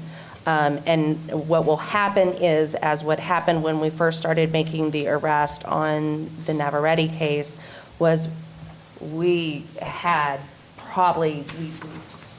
arrested him and Sam Powell on the first one, and ended up with 35 other cases after that, where they had done the same thing. Right. So it is a substantial problem. It's just, it's not easy, and we all have to be on the same page, ready to work those cases, because when the detectives were working those cases, it basically took them off almost everything else that they could do, because they're document-intensive cases. So we absolutely can. We just need to be able to be prepared on our side to. Whenever we get that first arrest out there, I guarantee we'll get a plethora more. But now, Sounds good. whenever you get those calls from the citizens saying, hey, when are you going to build my roads? This was promised. And we can call I guess, would the calls be to you or to the sheriff first? The calls would be referred out to the sheriff's department. They just need to know, the sheriff CID division just needs to be aware that that's where they're going to be start kind of directing. Because then they can kind of filter out whether or not there's even probable cause to proceed forward on the case. If the sheriff's department, feels if we don't have any documentation or it's just they didn't get it done timely enough, of course, the sheriff's department, is good in saying that that's a civil issue, and they would probably refer them to, a civil attorney at that point in time. However, if it's something that's criminal and needs to be further investigated, then they would do so. So do I understand this next court meeting will have these developments side, and then the process internally will evolve, hopefully, and be concluded by October 1st? I'll have them to you at the next court, and then before the next court, and then the court can review them and ask me questions or see if you have any suggestions for how you actually want it to be. Russell, will this solve the problem that we've having with the city where, the city's putting out all these rules, and then when it's time to enforce the rules, they back off and they're like, well, we're just playing kind of attitude? And unless we want to change our agreement with the city on how we handle the subdivisions in the ETJ, I think we need to look at that because they've got rules that they're not enforcing, and then it falls back on us as commissioners, and then there's nothing we can do because of the rules that they have and because they don't want to enforce them, it's kind of like saying, well, what's the whole purpose of having these rules? I think the first step would be to have a meeting with the city to discuss this. With me, you, another commissioner, or the judge, two people from the court, and city attorney, city manager, whoever else from the city. But I think unless we are going to sit down with the city and discuss changing that, there's not really anything we can do about the city. Russell, be aware that in the special session, the legislature approved what the governor wanted, and that is the state control over cutting trees in the city limits. Imagine that. Other things going on, but that's what they chose. I think that includes the ETJ. Well, that's the question. It doesn't answer the ETJ question, and as you may recall, we have one company who was directed by the city because they're in the ETJ, so they planted trees right down the right-of-way into the road. So we either need to get them taken in by the city, or we need to cut the trees, but we don't know how this ridiculous rule. Need to send in. This got passed? It got passed at the governor's request. So we need an attorney general's opinion on, can we cut the trees, or what do we do with the trees in the right of way? It's just one of many taking away local authority issues, but that pertains to the city, but it does affect us in the ETJ. All right, I'll look at that there. I didn't realize that had passed. It's a beautiful piece of legislation. Very important, very important. Okay. So based on the discussion, I don't know there's any action on 39 today. Okay. 40, discuss take action on County Road 1120 between Service Road and 307. This is a problem that we're having in chronic intersection. It's not an intersection, it's an entrance from a pipe company that's coming in on 1120 that the TxDOT helped us out by closing their entrance on the service road and putting it on a county road. We're getting probably 100 trucks a day out of there. We don't know exactly what we're going to do with that. We'd like to put it back to Caliche. We're looking at alternatives to that. This is going to be under construction for a while, and so we're going to either put it back to Caliche, enlarge the intersection, or cut the bar ditches deeper or something. And I asked the court to allow us to take action on 1120 to solve the problem. Okay, and that, It's pavement, or it's kind of pavement. It depends on if you want the pothole in the inside or the outside. It's where the trucks turn all the way out to get the far side of the road, and they're breaking the edge there off, and then they don't make the turn with the back wheels, so their back wheels get the inside of any curve, and that takes care of the pavement on the inside. is this the same area where the VW fell in the pothole? I don't think so. Okay. Robin, are you asking to let us, for you to help get in the equipment and run it with Felipe, or? Well, if you want me to, I can really do it. What is your specific request to the court? To allow me to solve the problem on 1120, or take the opportunity to either put it back into Caliche or fix the entryway there. Okay. It's at the corner of 1120 and 307? No, it's actually about a quarter of a mile south of the service road on 307. Just look for Cinder Pipe, and you'll see that they've put a huge pad in the back of it for their truck entrance. And we have a normal driveway that goes out, but apparently the trucks don't stay within the right-of-way. So one of his solutions is for the court to acknowledge to take it back to Caliche if we needed to. Yes. Is that your motion? That's my motion. I'll second. Okay, we have a motion and a second. All in favor say aye. Aye. Any opposed, same sign. Motion passes. Thank you. 41, discuss take action on payment due to Midland Memorial Hospital and the funding source for the payment of claims. Mitzi? Yes, sir. I hope you have in front of me the spreadsheet that I sent you with the claims on there. It's going to take me just a minute to explain to you what these claims are and why they're sitting there unpaid. When we have an exposure claim, and what that is that's blood exposure or an officer getting bit or something like that, we immediately send them to the hospital, who immediately draws blood, not to see if they've contracted anything just then, but that's a beginning point. So they know what their blood counts are, any diseases they have at that moment.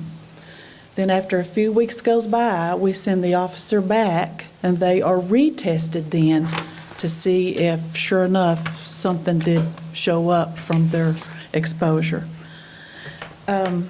We have a contract with Midland Memorial Hospital that was done years ago. What their procedure is, when we take an officer, and I believe we take an inmate at the same time, but the inmate's bills are paid for out of inmate medical.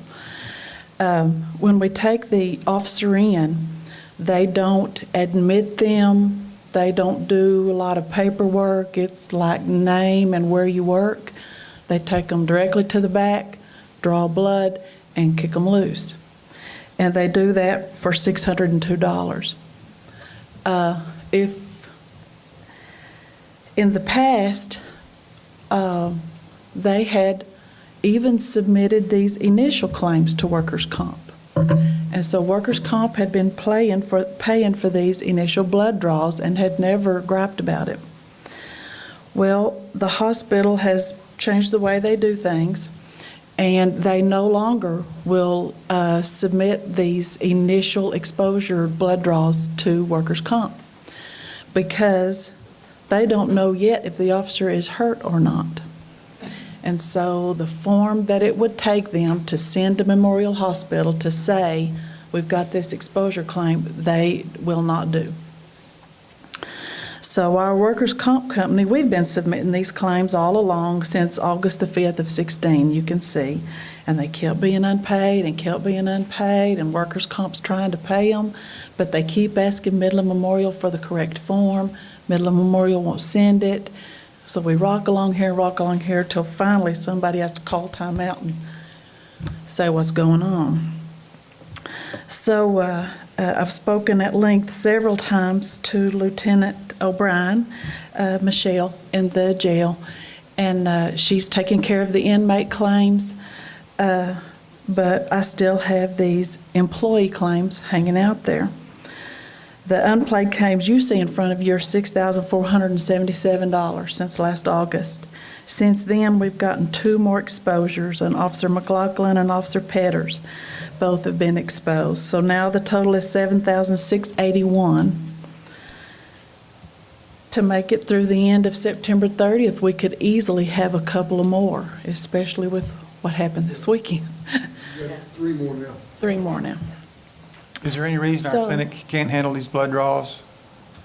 Is there any what? Our Midland, our employee clinic? So, they don't have what? It's 24 hours a day. Oh. So they run them in, draw the blood, and kick them loose. So we need if they're somebody at not the hurt. hospital administration to pay attention to this? Well, I've talked to, the manager there that initially handled it, and then I talked to the supervisor above that, and I've went up several layers.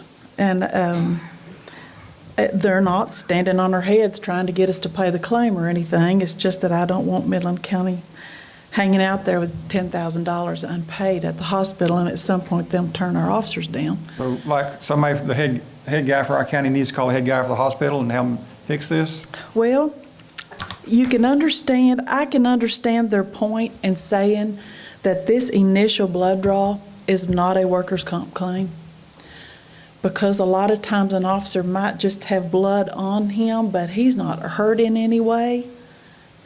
And so it's not a workers' comp claim yet. Now, 3 weeks from that, when he goes in for his second blood draw, if he ends up showing positive for something, then it's a workers' comp claim, and then they would pay everything. But that initial blood draw is just to see where you at. It's the baseline.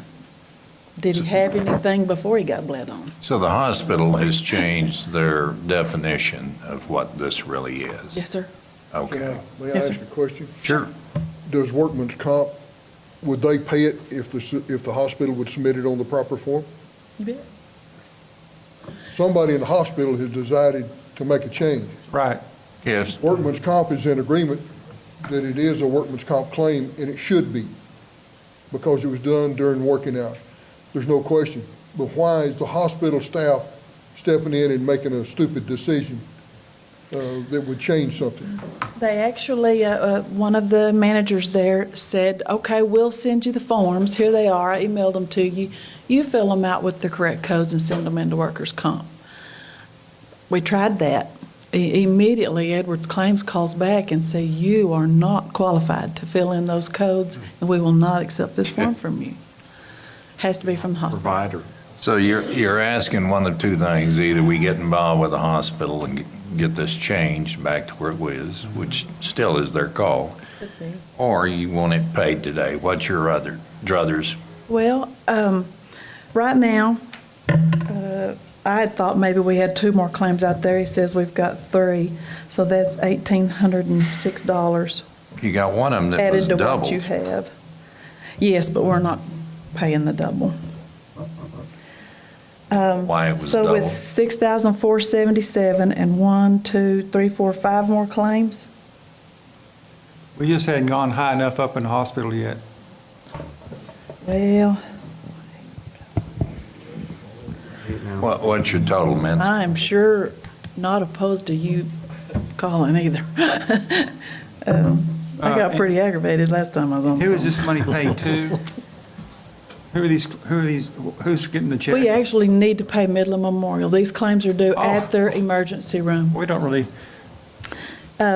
So if you add in what we know we have, it's $9,487. It's going to be due before 9/30. And then we need to think about next year. We need to budget $10,000 somewhere, non-departmental or something, to pay these claims, so this doesn't happen again. I just need a way to pay them. I think, Excuse me, Randy. go ahead. If we pay them, then we get satisfaction from the hospital sending the right form. Is it refundable to us? No, they're not. I want them to fix their, if we owe them the money. Send the form. Sir? Now, if it becomes a workers' comp claim, yes, Then Edwards Claims will start picking up the bill. And I don't know if they would come back and pay us the 602 or not. I don't want to pay them. Okay. It's their problem with their coding, and somebody got their bright idea to change the definition of something that, if an officer has blood on them, they by definition are at risk.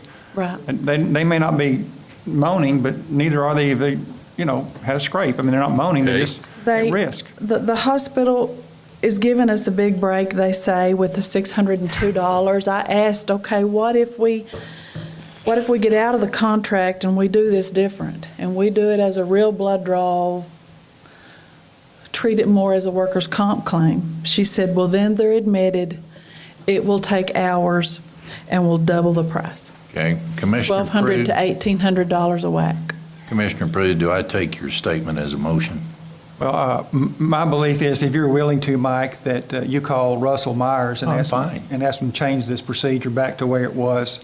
We owe them the money. We're willing to pay the money. However, they change the definition. They need to adjust that. And I don't see any risk to the hospital. I don't understand any reason why they can't do this. Somebody just claimed it wasn't an injury, but that's just silly. Okay, so Get for that done, it'd today, be awesome. for today's purposes, Mitzi needs some direction as to pay these or not. Yeah, I don't want to today. pay them. I want to get this resolved. Yeah, we got a motion not to pay. Is there a second? Second. Second, all in favor say aye. Aye. Any opposed, same sign, motion passes. But in cooperation with that motion, if you'll give me the documents, some details, I'll be happy to take this up with Mr. Myers. Mitch, you said we have till the 30th of September, is that correct? Did I understand Well, correctly? I'm just talking about the claims that I knew that have been made since 9/30. I need to pay as of 9/30 Okay. to keep them in this budget year. Sounds Okay. good, thank you. Thank you, Judge, for good. doing that. You bet, thanks, Hope you can get guys. something done there. It'll be awesome. Well, we'll find out, or there'll be another blood draw, so, Let me know, let me know. okay. Mitch, you've got one more, and after this next one, we're going to take a break. Okey doke. Let's go to, 42, discuss take action amending personnel policy, section 3.04 and 6.06. Yes, sir. Bringing both of these to court to you, because over the period of the last few months, we've run across a couple incidents where our policy wasn't clear, and so it's just small changes to make it as clear as we can.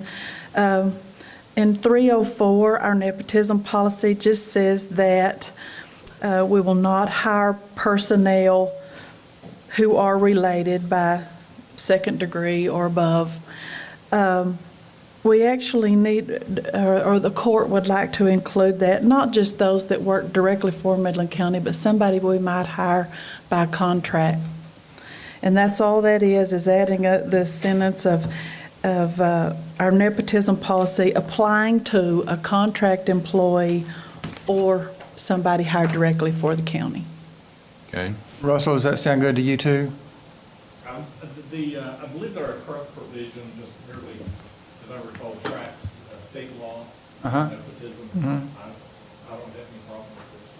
So, yeah, I think that fits. Is it a good idea, though, to include contract people? I don't know if this issue has ever even arisen before. So- It's starting to arise. I've been informed. I can't cite you, but I've been called about it. I guess what I'm getting at are to avoid any unintended consequences from doing a good thing. And Mitzi, you don't foresee any unintended consequences from either our people working for us under contract? Not that I can tell, no, sir. Okay. We can always adjust it if we have, Sure if can. it creates a problem. I'll make the motion to approve this unless there's further discussion from the court. Okay, now that's on 3.04. Yes, sir. Yes, sir. All right, you have a motion. Is there a second? Second. All in favor say aye. Aye. Any opposed, same sign. Motion passes. Now let's talk about 6.06.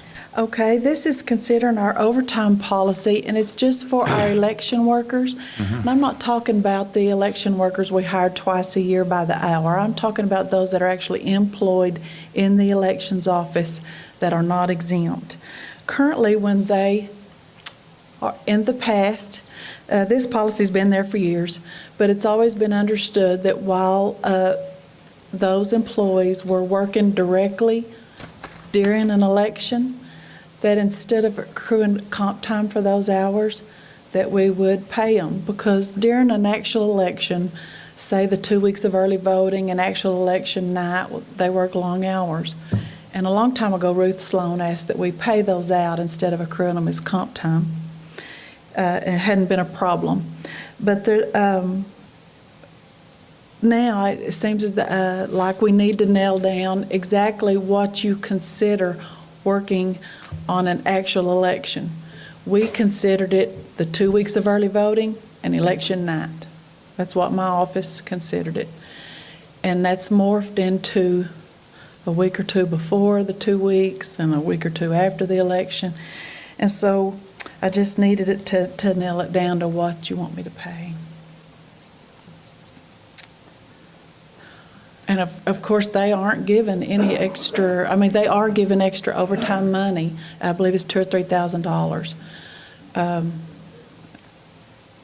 Betsy, I think going back to Ruth's example, the 2 weeks before an election night is pretty definitive as to what you do for election, because I know in the budget, we put some additional money in there for an upcoming city election, but those are for actual workers that the state mandated. Yes.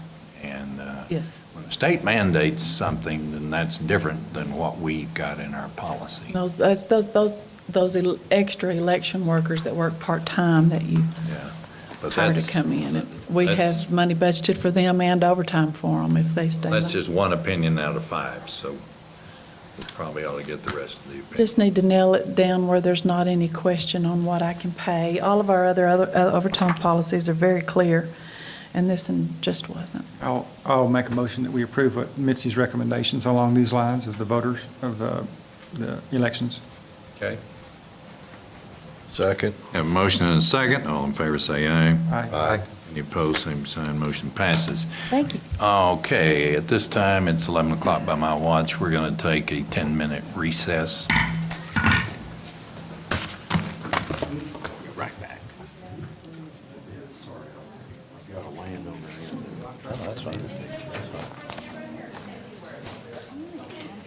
No, it's like.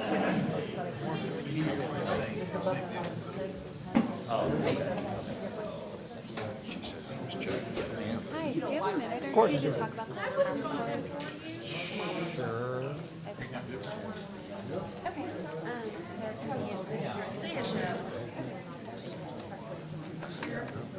Do you want to talk to my camera? Yeah, give him a joke.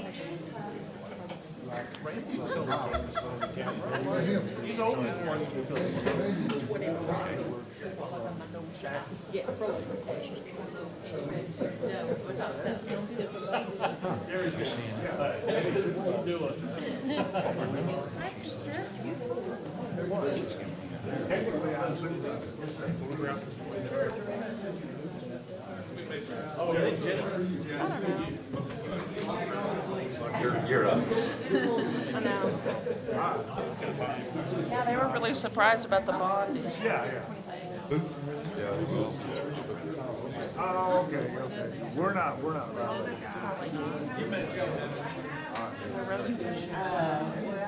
You know what? I've never read it.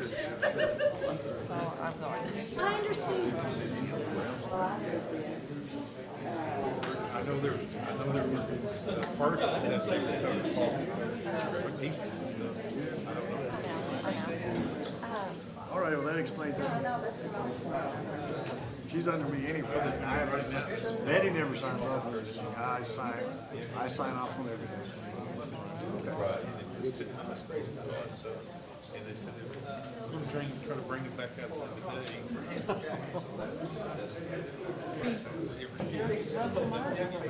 They do it.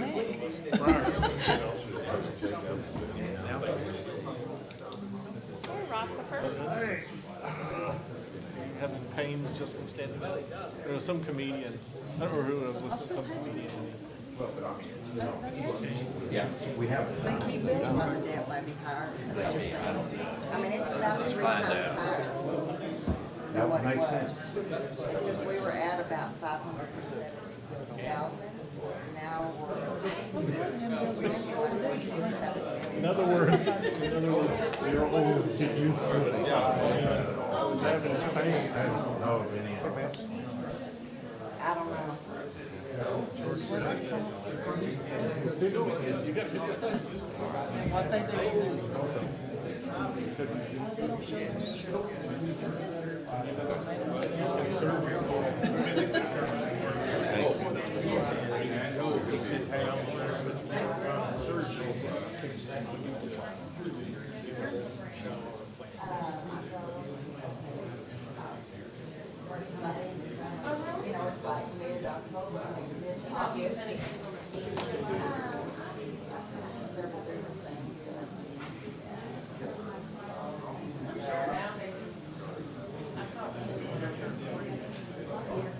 Listen, I would not, I couldn't have got it.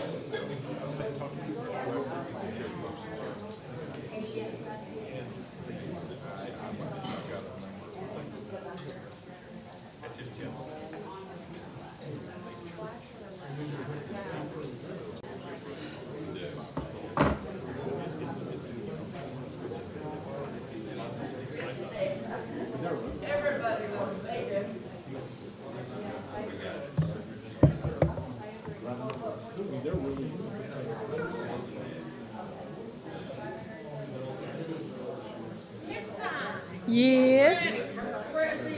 Well, I got that email back from TCDRS a while ago, and I sent it to all them guys. I sent y'all an email earlier. You might want to get open. Yeah, I saw it. Okay. Oh, I don't know. Who knows? I asked for more info from the actuary. You got it this morning. Took them a week less. That's pretty good for an actuary. Yeah.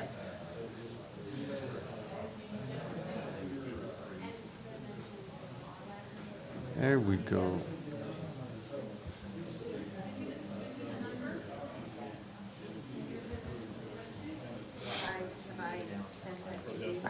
It's not the backup, it's the email, right? Format it's in though. Well, the future. Yeah, this is just in a PDF format when I sent it. Nope. You got it? So what you're saying. Make that 2 o'clock meeting. On this one? Might be able to help me out here. 55992. This is just moving forward, this is not. That's something else. Much worse than. That co-copy away. Yeah, because that 13%, that's currently what we're paying in right now. Oh, If this this is, we make amount some. increased, then we would be paying more. Everybody doesn't stay on the road. No, but the funding, remember how we're trying to fund 200% from here on out? Right. But does this include 200% going backwards? Oh, future only. Well, that answers my question. How much it would be to go backwards? She got that number. Until Super goes in there and triple the size of their. Here, let me go ask him. Because even if you watch them, even Of when this. the trucks come walk around with them. You walk around. So one can walk around. There's one on the road, like this morning, it was totally full of trucks. They go way around. Where if they had triple the size of their driveway, those trucks can come and go in different spots. Well, what we're actually looking at. Yeah. But if I change this, D30, which is this, if I change this, I agree with you. Oh. 0, 0.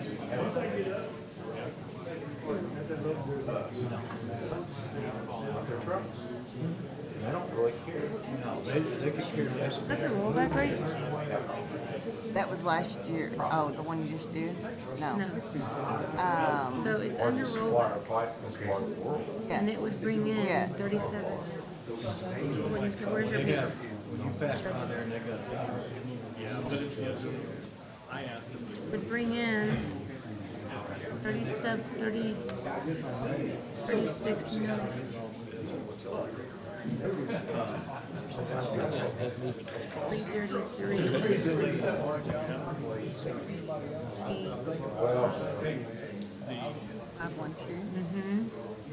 that's a question. Start there. 3,515,147. That's what it is. 010 and INS, do they have to have that today?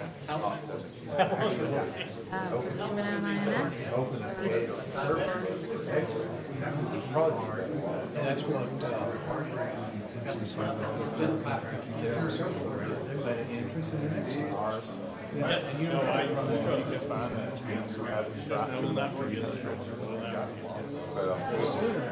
That wouldn't be,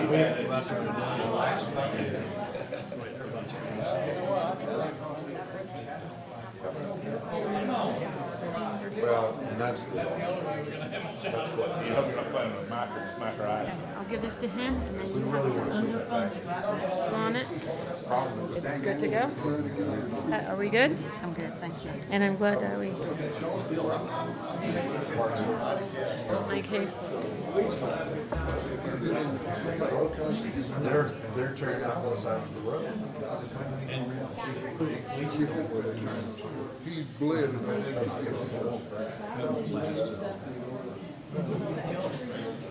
well, that would not be us. Well, that's what we were going to do. Now that I've got to prove it, we can actually. Oh, yeah. Do I need a BGA? Maybe 180. Which one of those guys was from, We were talking about. that's what it my friend Clayton.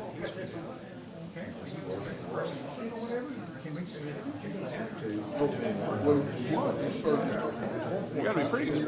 He's gonna be golfing. They will, but that's, now we have our, Felipe doesn't want to do that, play against each other. What to do? I can't even find his One of family. them, you know. We've got the sheriff's office in Colorado trying to find his family. I do too. It's the only way they're gonna be able to do it. No, I'm with you. Yes, I'm with you. Those truck drivers are on two millennials for me. I mean, they run each other off the road. And we can do airplane, get our highway. I didn't realize that. All this good stuff. On Thursday. Well, he did. He's supposed to give us. Well, yeah, I appreciate that. It was a close encounter, very close. They got a quad. About 400 yards away, laying in the side of the road. Yeah. Isn't that a typical thing that people do when they get the pot? The bot, the insides are burning. Yeah. Get rid of all the clothing? Yeah, there's several of them that do that. Actually, I had an 18-year-old girl that was a stripper. Well, the trees right here. She did that. She took ecstasy.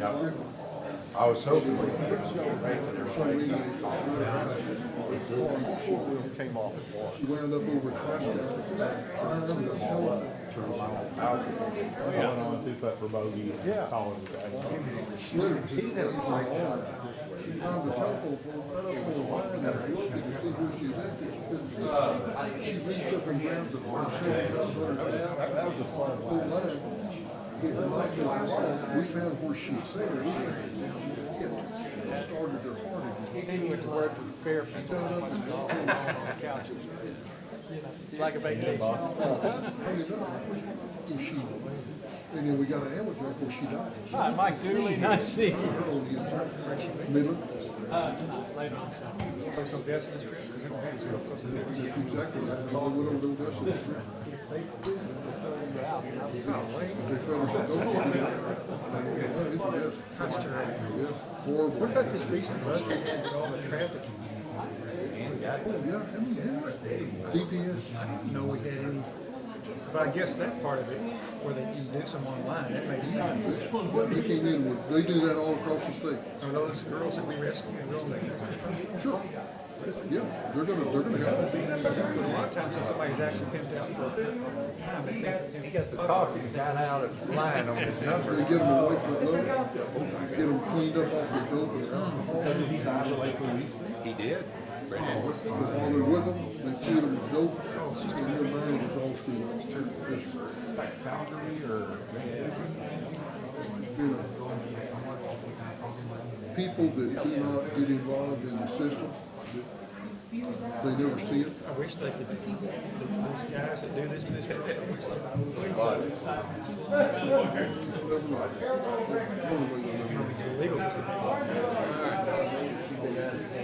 We'd make good teammates, wouldn't we? We would. We'll get in there and take them.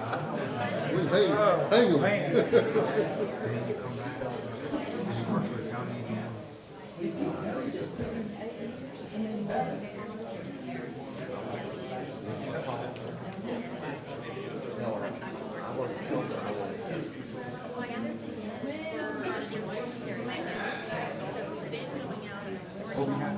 Even if you're not working on here,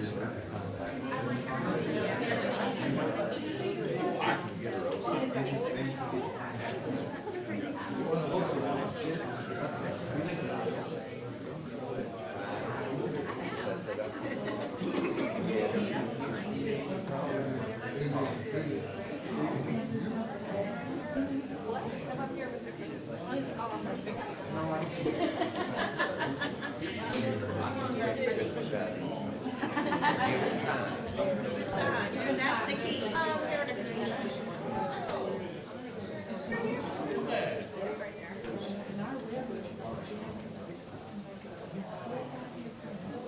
so they would allow us to do so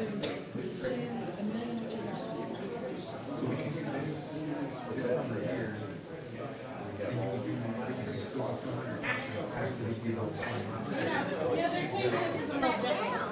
I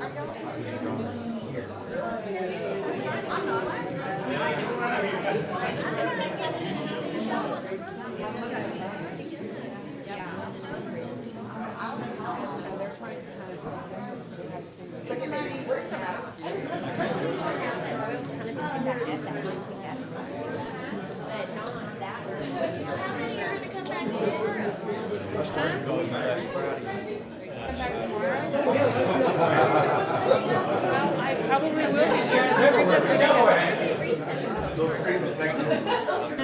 they forgot No, in New York, it's small print.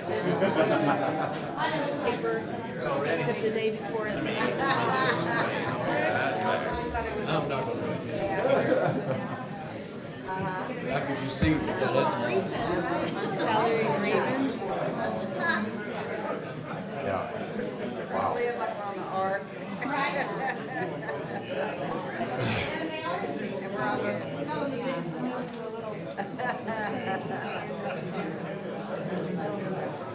Yeah. We expect a little Going around our whole office. What if it's Oh.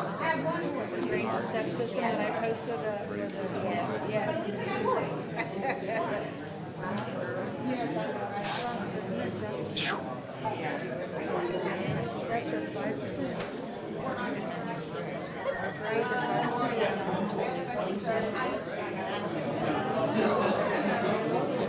There's some that are like, yeah, there's some that it's like, I told her, I said, that can't be right. I said, you need to call somebody that can't be right. I'm like, I don't know, did she call her? No. And what, she asked Jen. I was like, you need to go to church. I said, wasn't that wrong? Everybody in our office talking, and we're like, You know, we're going to post it, and then we're like, well, yeah. Okay.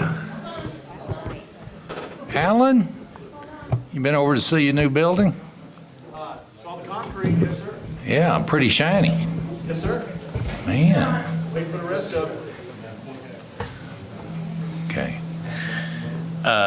We are back from our, is that feedback on? That's you. Yeah. You got it? Okay. The next couple of items we have to tend to because they will affect some adjustments in the budget, but the thing we need to identify now is we'll recess this afternoon and come back tomorrow for one item, possibly two, because the ad in the paper was delayed a day. Therefore, our posting is not effective till tomorrow on salaries. What is a convenient time for this court to convene? I know Commissioner Donnelly is already, he's obligated tomorrow, so you're open. Judge, if 11 o'clock was possible, I don't know if it is for you or not, but 11:30 is not going to be good for me. Same here, Judge. 11 o'clock would be All right, best let's for me. call it 11 o'clock. Is that okay with you? Sure. So for the record, we will recess today, whenever we get through with the items, come back tomorrow at 11 a.m., and that will coincide with our posting and do two quick items, and then recess, or conclude. Okay? And Jenny, that will, with the new posting we did, that's 11 o'clock's plenty good, right? Yes, sir. Yeah, as long as we recess, so be sure I say recess. Okay.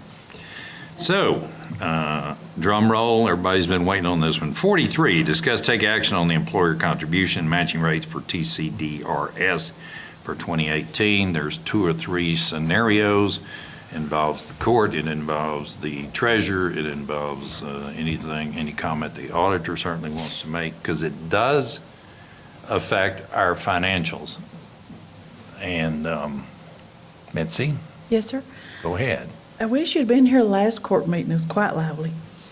Well, my phone call from the court was quite lively, so, yeah. This morning, I did ask for some extra information from the actuaries at TCDRS, and I got it this morning and emailed it to you guys. I'm not sure if you've opened it yet or not.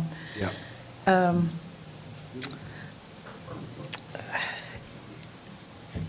I hate to start at the beginning again. So the actual scenarios that we're looking at start on page 4 of your backup.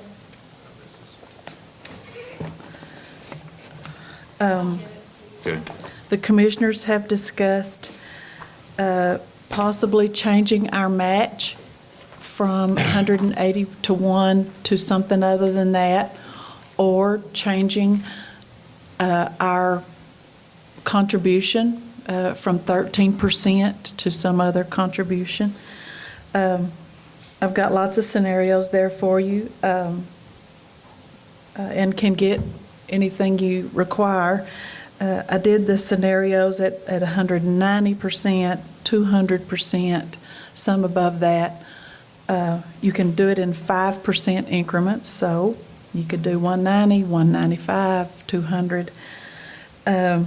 Our elected rate that we choose to pay in can be anything you want it to be above the required rate, which this year is 9.64. And we're currently paying in 13. 13%, yes, sir. Okay. So what I asked after the last court meeting, we discussed, when you make a change, you change your liability that's hanging out there. If everybody that is eligible to retire was to retire tomorrow, you've got some liability hanging out there. And we've always been a little bit underfunded. Everyone is. Right now, we're at 89.2% funded. We lack about $15 million being completely funded at TCDRS to what the actuaries say we might be liable for. The actuaries also, in their assumptions, is your eligible people all retire at the same time, and you cease to exist. So you have to pay everything. You have to pay everything at once. And I think that's the basic disagreement with actuaries is there's no way government's going to cease to exist. So, go ahead. So in looking at the liability, which on all of the scenarios I sent you, they're all towards the bottom of the page. It says unfunded or overfunded actuarial liability. Currently, we're at $15.7 million. So through all the projections, what we worried about was changing our liability number out there to any big degree. So one of the things we discussed that you wanted me to get some numbers on was what if we made a cash infusion to TCDRS for any changes that we want to make. We've done that before. So on page 6, I did 2 scenarios, one where we actually change our match to 190 and we send in a $3 million cash infusion. And you can see there towards the bottom of the page what it does for our actuarial liability, where it leaves our funded ratio at above 89%. Then also ran a scenario where we went to a 200% match, sent them $5 million, and what that does to your liability this year, and that our funded ratio stays at 89.5. After discussing this a little bit, I called our TCDRS rep and went over with him our discussion in court. And he mentioned to me, instead of a one-time cash infusion, have you considered at all paying for this increase with like a 5-year plan or a 4-year plan, where you don't send them all the dollars up front, but you every year for the next 4 or 5 years send $1 million or whatever you decide to send to pay for that change instead of doing it all in 1 year. So the email I sent you this morning is what I got back from the actuaries. They actually misunderstood me. I asked for past and future. The projection they sent me is for future only, increasing at 200%. When you scroll down through there, page 5 is our current plan and shows what liabilities would be currently if we keep just going like we're going. If you scroll to the very last page, I believe it's page 8, that's the proposed plan, infusing $1,250,000 every year for the next 4 years. That's what the actuaries project that your liabilities would be, what your funded ratio would be during that time. Wow, that's good. Okay. This is at 1,250 a year for 4 years? For 4 years, yes, sir. Thank you. Mitzi, this page 8 of 8 that you sent this morning, Yes, sir. is that based on everybody moving forward or just retirees from this date? That's future only. What they sent me was future only. I asked for past and future, but apparently they misread. So that's future-only contributions at 200% and sending $1,250,000 every year for 4 years. Okay. And that would be at a match of what rate again, please? That's matching at 200. Okay. So you can see for 2017, right now, our required rate is 964. Wait a minute, 964? That's required right now. Required rate. Oh, excuse me, I got you. Thank you. Their projections, well, to me, are off. We're going to continue to pay, TCDRS runs only on calendar year, not fiscal year. And so for 2018, they've got our contribution rate going to 1026, which is at what is required, and then us continuing to elect to pay 13% in, which at some point, you can see there about 2025, we'd need to stop doing because we'd become 100% funded, and then we would no longer need to pay in 13%. We would just pay in our required rate every year. That's under the current 180%? No, sir, that's with the projection. The reason all of these projections project out to where you get 100% funded in about 10 years is because TCDRS does that with any change you make. Like in the past, when we've given COLAs to our retirees, That is smoothed over 10 years. Every change you make at TCDRS is smoothed over 10 years. So your rate doesn't do this. So they intentionally smooth it out over a 10-year period. So you might have a gradual increase or you might have a gradual decrease. But they do that on purpose, so budgeting is easier. Mitzi, I want to bring up a point that we probably hadn't talked about, but tell me if this is incorrect thinking or not. I don't think it is. But when actuaries take a look at the way a county operates, you take the actual track record and they make their predictions, based on numbers. So let's say that somebody retires this year, okay, and let's say their salary and benefits and so forth and so on was $75,000. Say it was a higher rated type salaries employee, and then they begin drawing their retirement, okay, and let's say we increased our retirement, our match from 180 to 200, Yes. to help the employees. They're going to be drawing a little bit more money than they would have otherwise, but the person that takes their place, the odds are, is going to go back, you start back with a new hire that's making, 35 or 45,000 or whatever. Sure. And actually the difference in cash that the county saves when somebody retires and you hire somebody else to take their place, you've lost the experience, but you've saved the taxpayer a whole lot of money, way more than what they're drawing per month on, in my opinion, what they're drawing. So one of the things we're not looking at when you look at all the numbers they send us, how solid we are as a county, et cetera. One of the things we don't look at is when somebody does actually retire, we're actually doing good financially with the new hire that takes their place. It's more than lowering the amount we're paying them in salary benefits or in retirement benefits. I just want to add that in the mix of thinking. Because And the main reason that is so is because all retirees that's pre-funded. Yeah. We're funding our retirement right now. And we got to remember this liability that's on our books is a true number, but it's more or less theoretical for the same reasons Mike just mentioned. Number one, not everybody would ever retire at the same day. Number two, that you would not then cease to have the government and then have to pay out of reserves all unfunded liabilities. So the way I look at this thing is on an ongoing basis what happens. And financially, each time a person retires, you actually gain cash flow to the county more than what that retiree is drawing on an incremental basis.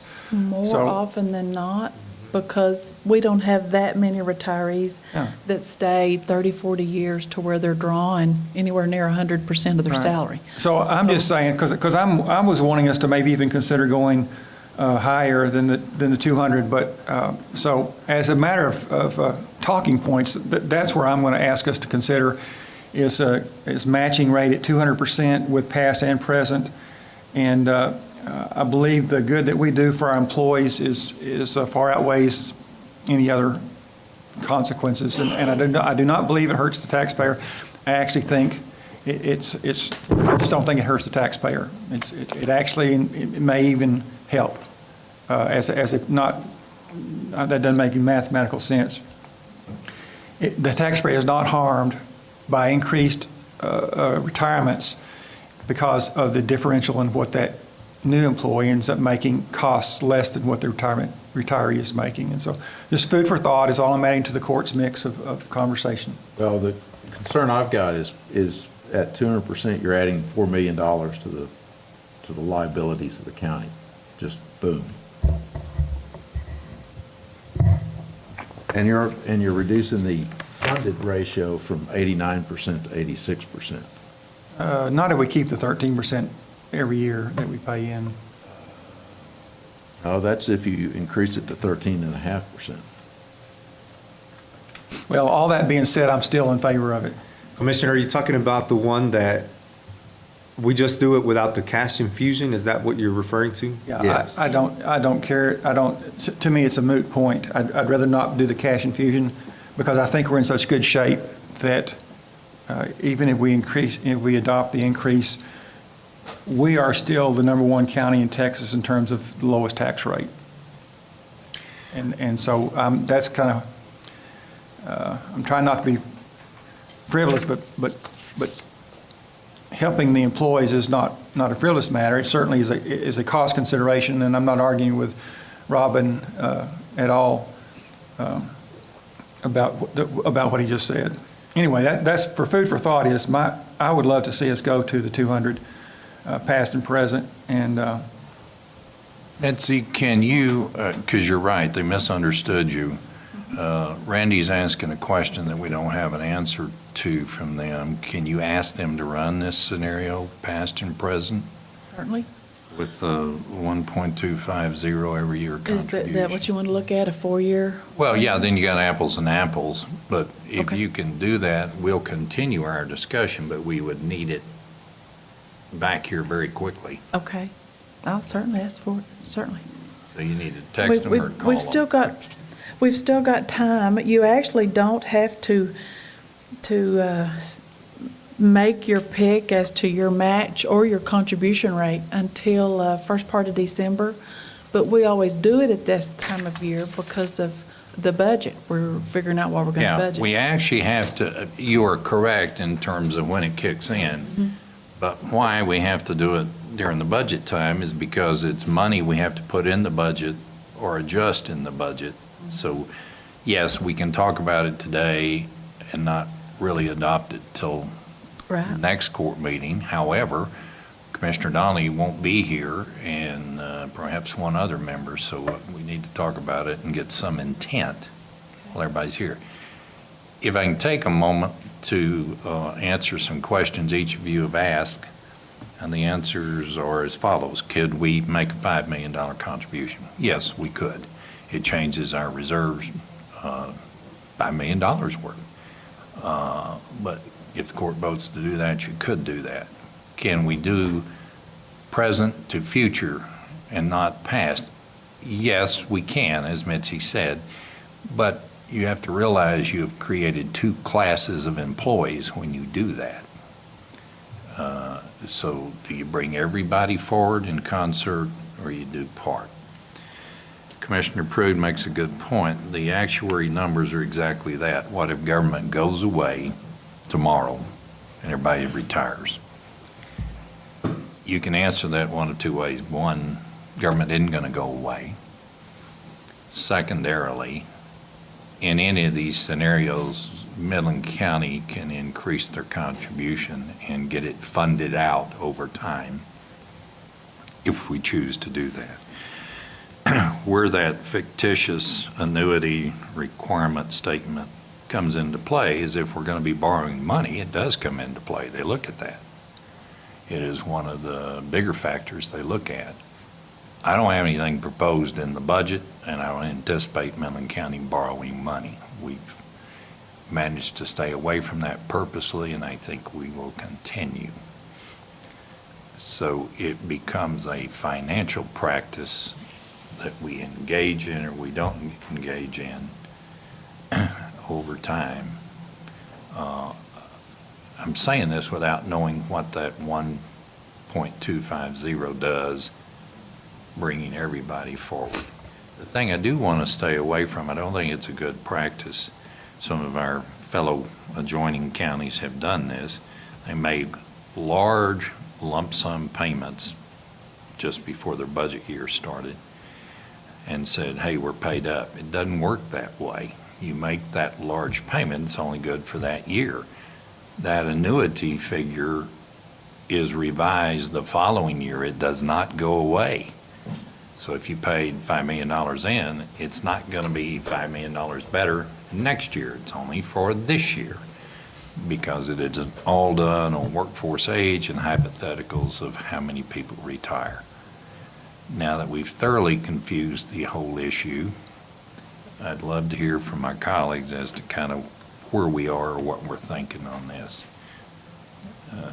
If you ask employees, I feel sure there'll be a chorus of saying 2-to-1 would be great. It is a benefit that we're fortunate Midland County can offer. But There are a couple of observations. I don't know if you guys want to say something. I'm going to go ahead and jump in right now. I'd like to hear from each. Judge, some of the things that you were talking about are the same concerns that I had. In addition to that, I was speaking to Mitzi just a while ago, and she pointed out a couple of things that I wasn't aware of, which are making me want to definitely look at the 200% past and future regarding the turnover that we have in the county, regarding the amount of money that stays here after X number of people actually leave because they're not going to have the county match anyway. It's money that just stays in. Another thing is, of course, I'm always looking to see how our sales tax is doing. And so far this year, it looks like we're going to be hitting the amount that we were projected to receive. As a matter of fact, I think we've exceeded that so far. We've got about a month left. I can confirm to you, we have done that. Yes, sir. And of course, looking at our reserves, they're pretty healthy. I really think that I like the idea of actually going in there and doing it by payments, whether it be 4, whether it be 3, just kind of depending on how healthy we end up this year. Again, it's a benefit for the employees, but not only that, now that we're seeing the oil start ticking up a little bit, and we all understand that we're gonna have a lot of people leaving more than likely, trying to make money. The best thing that we have here in Midland County to be able to retain employees, I think has to do with the benefits. And anything that we can do to improve those benefits are gonna be good for us in the long run. So that's my opinion on the numbers that I'm seeing right now. Okay, let me add one other thing that we did get clarified in food for thought. When we give raises, and it's been our policy to give raises in various forms, if you give a raise as a COLA, then it greatly impacts your retirement formulas because it's considered a cost of living, not only in the plan, but outside the plan, meaning retirees you pay. If you give it as a straight raise, meaning step and grade, or the equivalent monies that match the step and grade, it's not a COLA.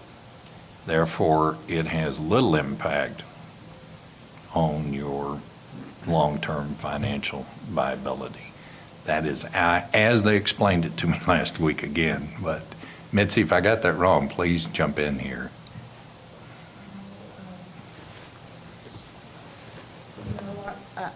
Our actuaries don't actually see, all they see is our bottom line salary number that we send in, right? This was the payroll that we made on August 15th, and this is our 13% we're sending you. As those go up, I'm sure they're assuming that we're giving raises. But I don't know that of course, they have never asked, and it's not part of their calculation to ask if it's COLA or change in grade and step. They just know that our contribution has went up.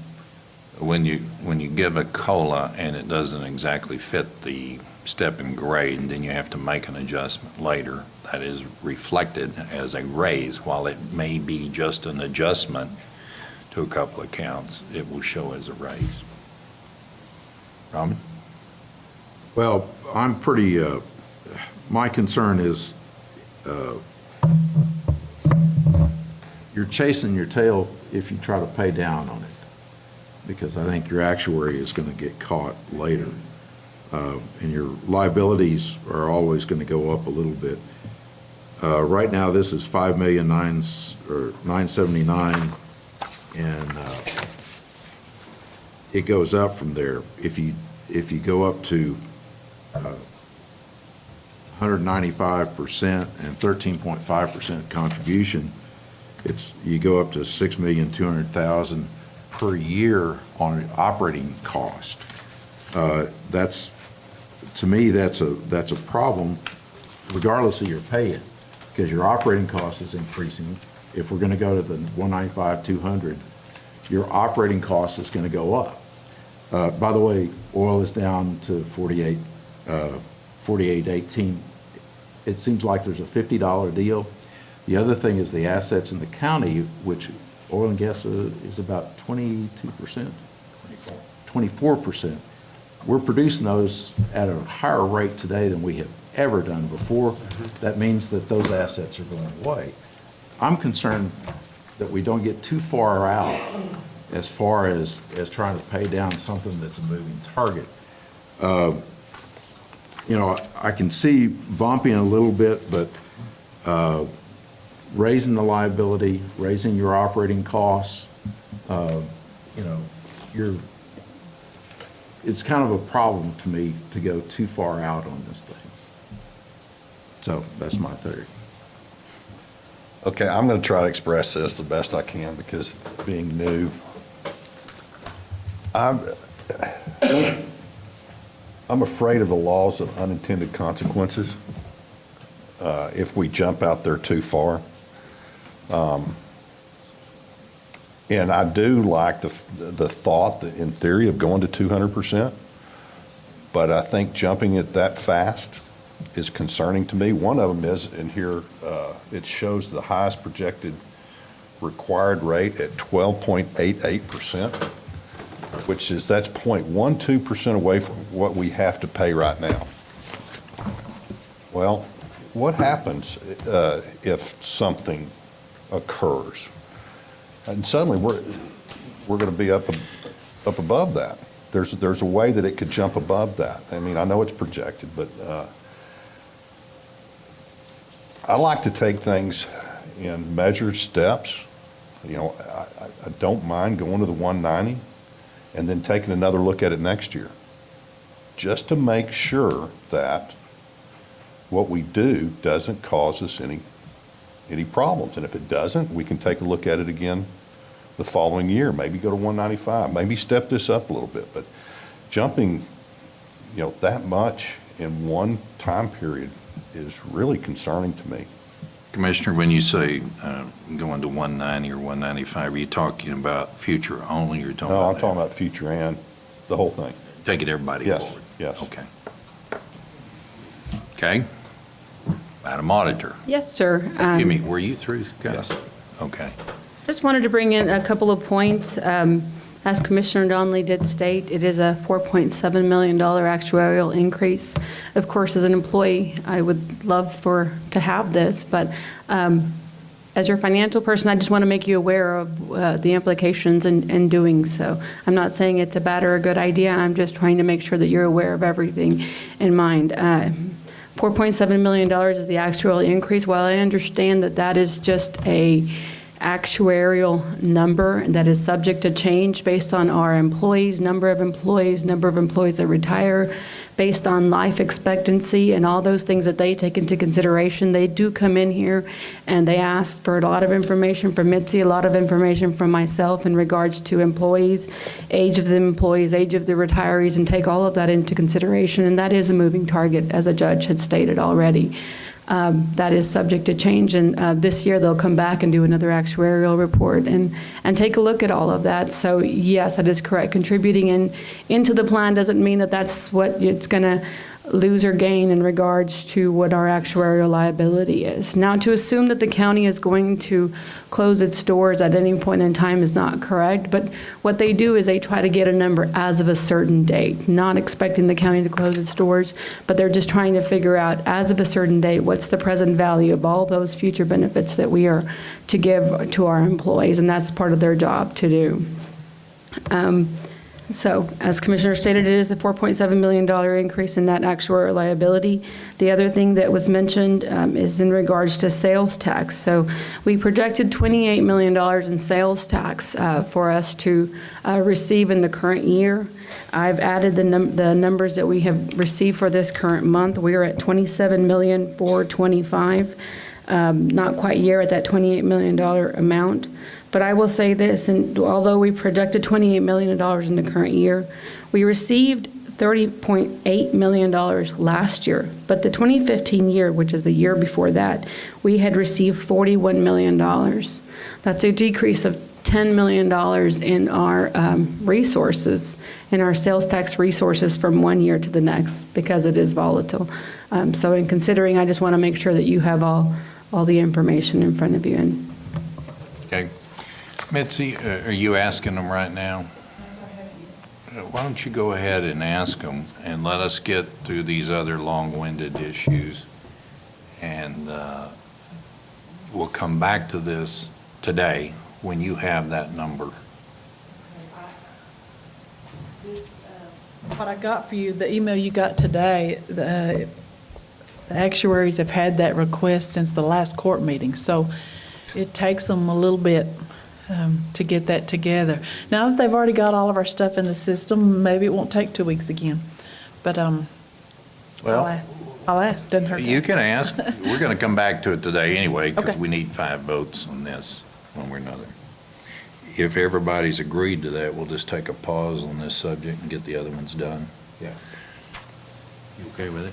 Yes. Okay. Let's go to 44, discuss take action on horseshoe policies. There's 2 policies that we need to talk about. One, because it affects the budget. The other is because we've had it kind of generally spoken about, but we need to reduce it in writing. And that is, we've had a request from some users that they would like us to buy another tractor for their sole use for events in the arena. And my position, and I think Commissioner Donnelly has shared this also, we have plenty of tractors out there. They work nice. I don't see a capital need to invest more money just because somebody wants a different tractor. The other tractors are available. The convoluting part of that subject is they want to, and this isn't anybody in particular, it's been a multiple user. They have asked, well, we'll just put our person on it and drive your equipment. Well, that's not how we've been doing it. It has been our person driving our equipment in that arena. Could they get insurance and indemnify us against it? Yes, they could, but then and I'm going back to years ago when we set this up, the question became, well, I didn't knock that chunk out of the wall. Something else did. Well, it's still a chunk out of the wall. So I'm asking the court to convert to writing that if you have an event and it's our equipment in the arena, it has a county personnel driving it. The question then becomes, if the promoter wants to bring their own equipment and put it in the arena during their event, is that permissible? That's the part we've not ever answered. Have I got that right, Mr. Dooley? Yes, sir. I think it wasn't the county personnel, it was county or Dooley as a contractor. Yeah. Whoops, excuse me. Yes, sir. Our policy is county personnel or a Dooley personnel who is a contractor with the county. Yeah. So in essence, county arena, county equipment, county personnel. If you rent it and it's county arena and the promoter wants to put their person on their equipment in the arena, do we permit that? Do we not permit that? Or what's our rules? And I know risk management's going to have something to say about this. If it is going to be them bringing their own equipment, I'd like to see before the event to have on hand in the office a COI, just to be able to cover us. Well, you'd have to, because that would be part of the. Yeah, we need to have that on file here. Additional party. Yeah. Does the court have an opinion on this, or can we just write it up? I think we can just write it up. Yeah. Okay, all right. You okay with that, Randy? Okay, then the second thing is, and it's in the budget, there's a $51,000 contribution, and that's to the promotion account, to have this conversation. We started with a promotion account, which we've drawn down to about $99,000. Isn't that right, Madam Auditor? Yes, sir. Okay. Where we started this endeavor saying we're going to pay for the opening, and that's fine, then we're going to get into promotion business, we're going to pay all the upfront. It has become a realization, and thanks to Joe Kelly and Mike Dooley jumping in here, that this approach may be not the best for the county. And that is, in our contractual usage, we have a nonprofit rate and we have a for-profit rate, like a gun show or any others. What we do not address is a promotion for commercial events unaffiliated with nonprofits, where we charge the building out at a market rate. Instead of absorbing cash to bring in a promotion, we have used promoters who will come through here, and we try to sell their tickets for them. They do all the promotion, but we have had numerous conversations with promoters. It's not just us, it's other venues in the area. And they have had contributions of the building rent or a portion of the building rent instead of cash to get them to break even, so they'll continue to bring acts. If they don't, then we will go back to the marketing of the acts solely under county funds. Now, I hope I've said all that correctly. And the reason you can give the building use up to a certain percent is because we have fixed cost in opening it, and we would designate a rate. Now, I am not suggesting you do all of these. I'm just asking, do you have a preference? You want to leave it alone? You want to add this commercial venture, or what the feeling is? In the case of ZZ Tops is the example we can look at, the latest one, and that is we got building rent, and we got a hefty sum of T-shirt sales. Even when you net out giving part of the building, we still make money on the T-shirt sales. That is only one example. That is not a guarantee on every one. But you would take this out of the promotions account? It would be a paper transaction, because you're going to be charged, you're going to get paid for the building, so you would either show a donation of part of the building or not, is my understanding how It would come out of the promotions account? You're not writing anybody a check. Well, but still. How's it charged back? Yeah. It'd be charged back on the income side.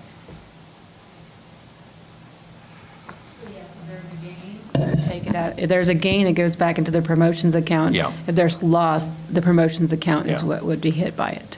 And to answer you more directly, the question you asked me the other day, based on what these acts have done in our market, it would be a charge against, it wouldn't be a gain. Well, but. And you may not want to do anything. And this is just for big acts, you said? This is for commercial profit Commercial profit acts and road shows. What happens to local nonprofits that want to do the same thing? Local nonprofits have a much lower rate than what we charge the commercial. But we would still charge them though, right? We charge them that rate. Okay. But then what we're talking about here is that the commercial, technically, we're not going to charge them anything because it would be. No. I'm saying up to the portion. I'm not saying that would be the maximum. We may say, no, we don't charge them, but what the nonprofit rate is.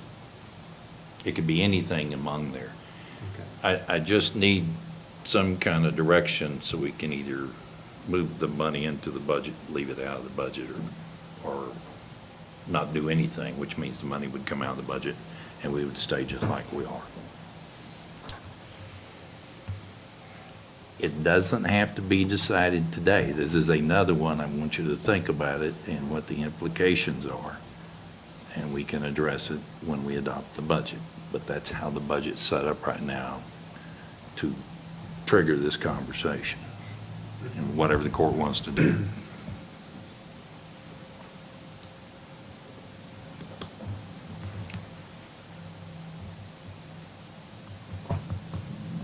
Sounds like we're going to have to think about it. I think that's right. So each of you think about it. We've got some scenarios you can look at. You can do anything from nothing to all of it. But the reason it's being brought up is because we're hearing from promoters about our market, and if they continue to lose large monies, then that will put us in a position of writing the check for the entire function. And that may be what we want to do. I don't know. Okay. 45. Mike, one thing. Yeah, when give you- me back up. Can you kind of put this on a sheet of paper to Yeah. let us see kind of? Yep. Take the ZZ Top thing and show us what it would look like? Sure.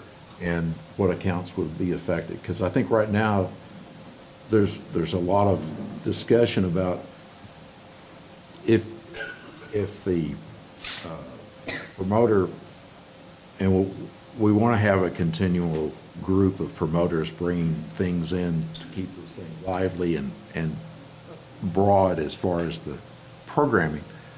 But I think the idea is, when we look at it, I don't think all of us have and Dooley will probably shoot me for this, but say we charge $8,000 for a promoter for the building, and we charge about $1,200 for a nonprofit.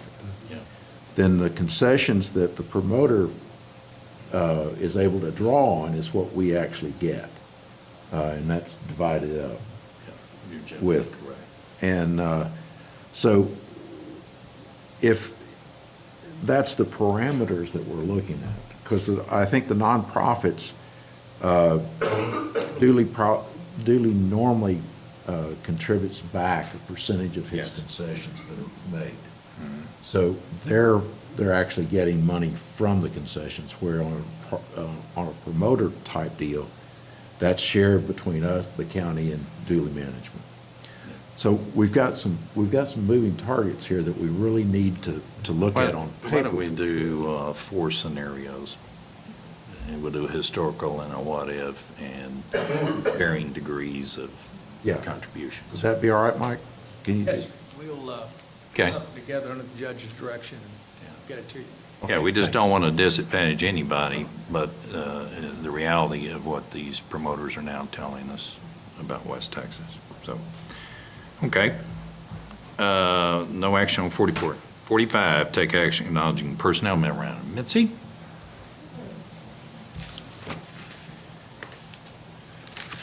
It's long. No kidding. Lots of resignations this time. The overtime that you see on the second page is all approved overtime. Juvenile detention's overtime is paid for with state money. The DA's office overtime is paid for with their pretrial intervention funds. And the patrol overtime is those hours that we pay them between 160 and 171, and then they begin to accrue overtime. Accrue comp time, excuse me. Everything else is ordinary.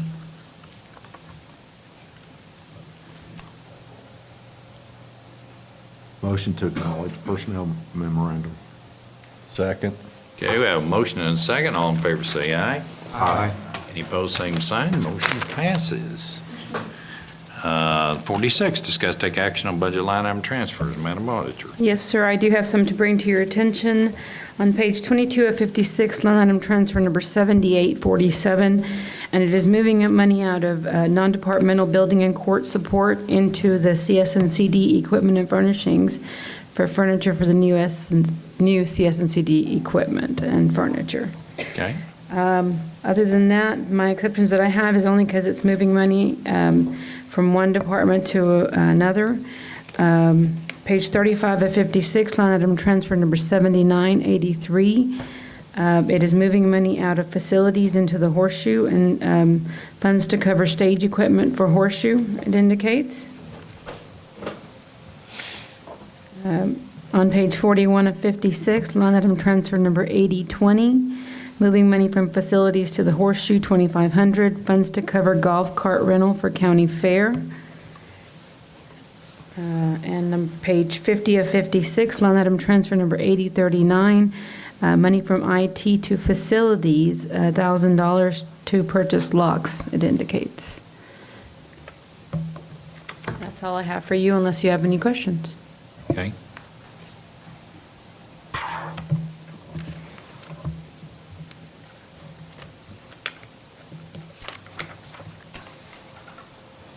Okay, hearing none, is there a motion to approve budget line item transfer? Motion to approve? You still looking, Robin? Oh, I'm good. Second? Okay, motion and second, all in favor say aye. Aye. Any opposed, same sign, motion passes. 47, discuss take action on bills and wire transfers. Madam Auditor. Yes, sir, I do have some exceptions to the bill this morning. I have one for ASCO having to do with some rental of equipment, and I believe that it was partially on a PO, but it ran higher than they had anticipated by $15.50, which was higher than the 5% threshold that we currently have. So because they have to expense that amount, we ask that the court approve that. There is from out of facilities, Shorty's rental and fees, $1,660 that currently has to be expensed in full. I believe there was already a purchase order on it, and they went ahead and closed the purchase order, but it still wasn't enough to cover the full amount. The explanation provided says the attached invoice needs to be expensed. There was a purchase order written, but the mule was rented for quite a bit longer than the originally expected. So that is why I'm bringing it before you, because it does exceed the purchase order amount. I do have one from the district clerk's office, 838, 7 bookcases that were, there was no PO obtained. I do have a explanation from Lori Enriquez in the district clerk's office. On June 29, 2017, Rossbush phoned total office and ordered the bookcases. He thought they would just come out of the BPO for office supplies. So there is no PO on that.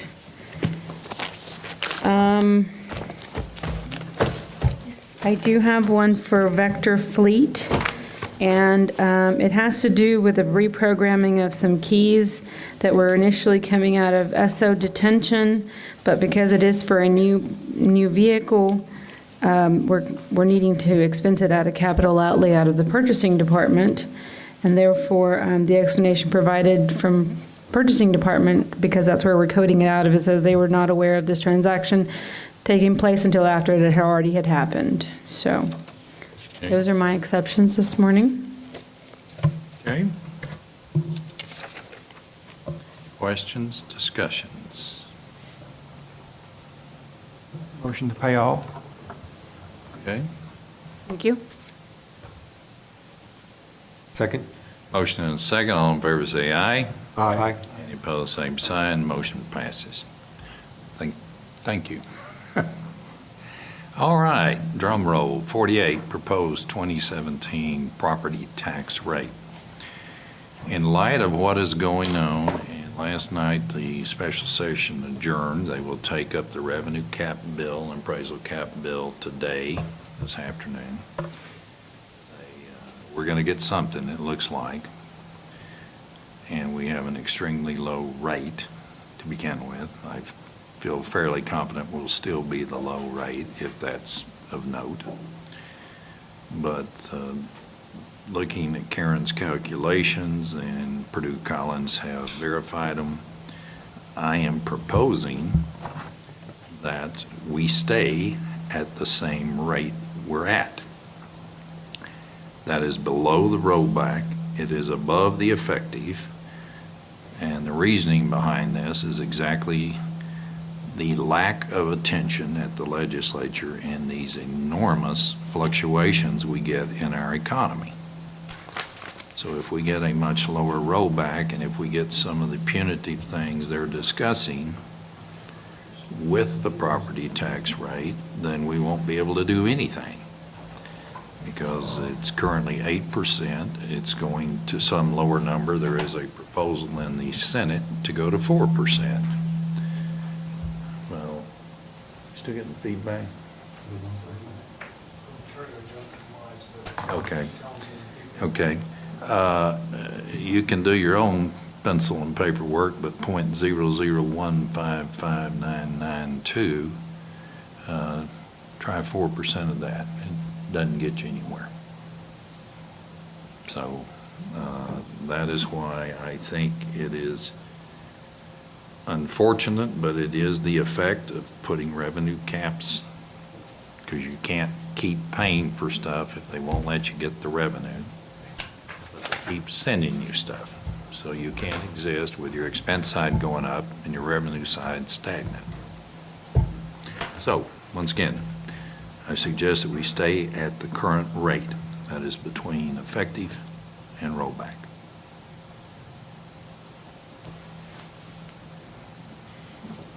It doesn't say it here, it's a proposal, but as with any, it's open for discussion among the court.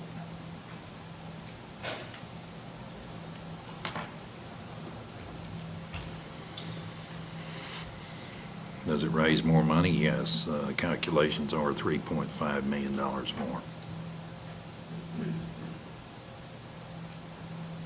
And we're looking at .155992? Yes, sir, the current rate.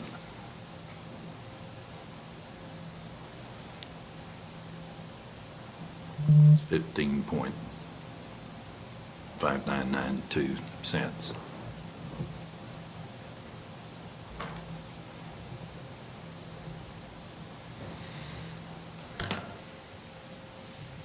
It's made up of that'll generate about $36 million.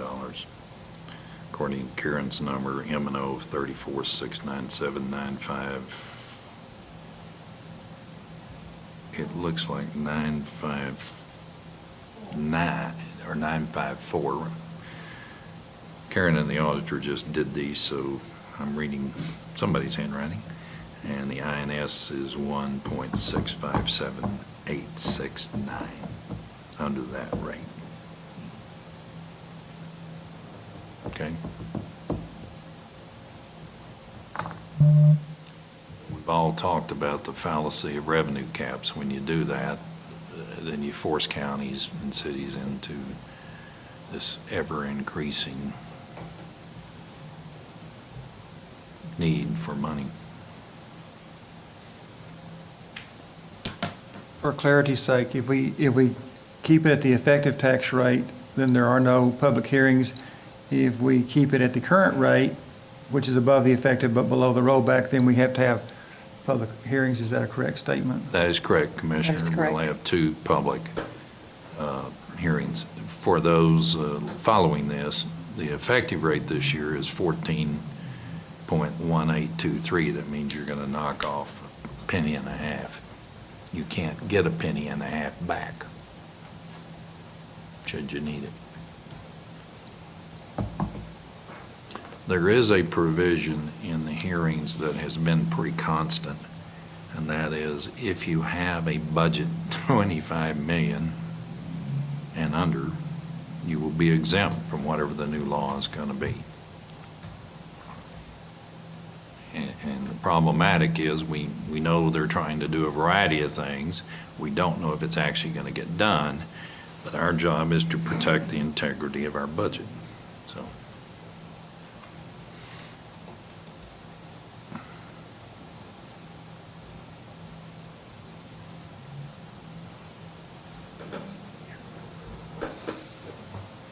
Anybody have a comment or want to propose? Do we know what that does? Sir? Going from 14, from the 1418 to the 155992 on an average price of a home, do you happen to have that, what that difference I haven't would be? calculated that out, per, what is it, will you do it per? 200,000, I think. Yeah, I'm not sure. I haven't done that. I will be doing that this afternoon, once we propose a tax rate, because that will have to go in the paper. It'd be about $25 a year for the average home. Is that what it is? But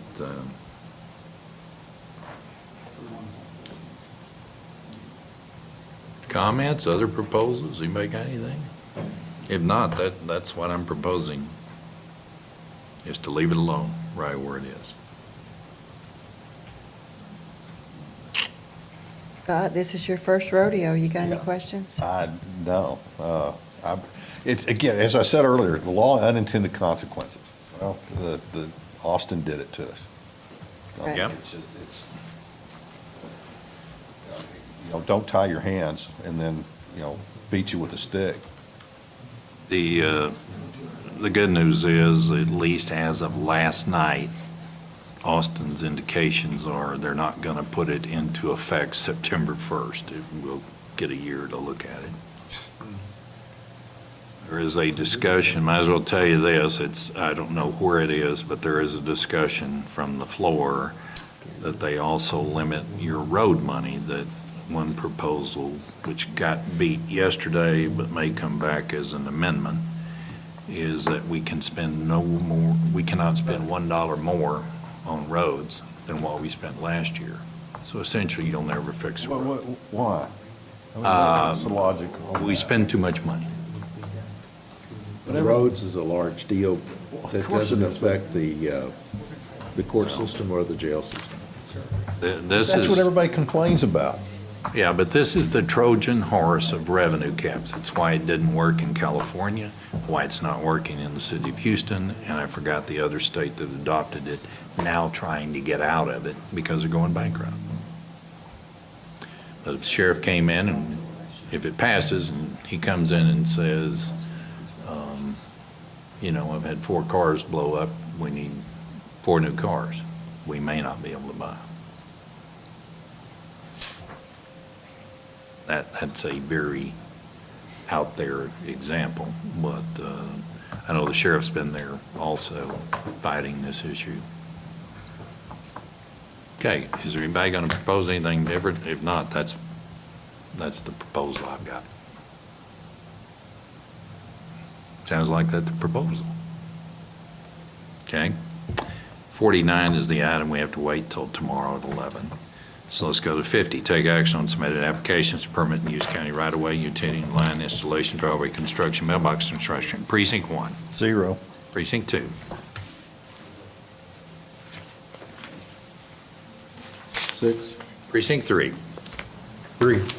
Precinct 4. None, make a motion to pass these. All right. Second. A motion and a second. All in favor, say aye. Aye. Any opposed, same sign. Motion passed. Do we need to vote on that, or is it just? No, it's just a proposal. I'm just required to. Have to vote on the proposal? That's my Be question. after the public hearing? No, excuse me. Russell, go ahead. No, I didn't. We're trying to figure out if we need Rules to are we vote on the propose it. proposal on item 48. Wouldn't that be after the public hearings? Well, we adopt the rate after the public hearing, but if you want to be safe, let's go back. 48. Excuse me, I'm jumping from what, Randy, did we vote? You had the motion and had a second I didn't make a motion. on the, no. Right of way, on the right of way. Oh, yes. Yes. Yes, we did. All right, we're good. All right, let's go back to that.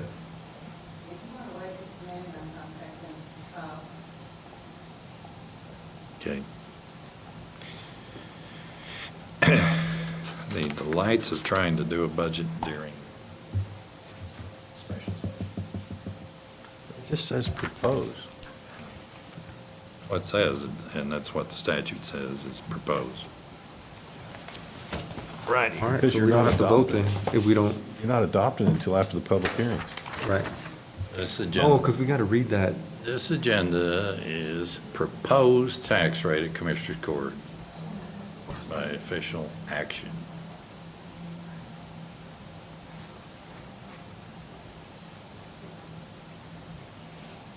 There you go. I'm going to guess we have to vote. September the 11th, you adopt the tax rate.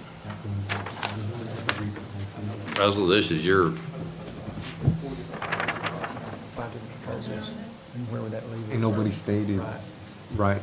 It's a good point. We haven't really stated what the number was. Judge, you suggested one, but there's got to be something more definitive. Well, I'm just going by the outline that Russell prepared for us. September the 11th is the proposed date. You can always change the tax rate during your public hearings. Right. He did propose last year's rate.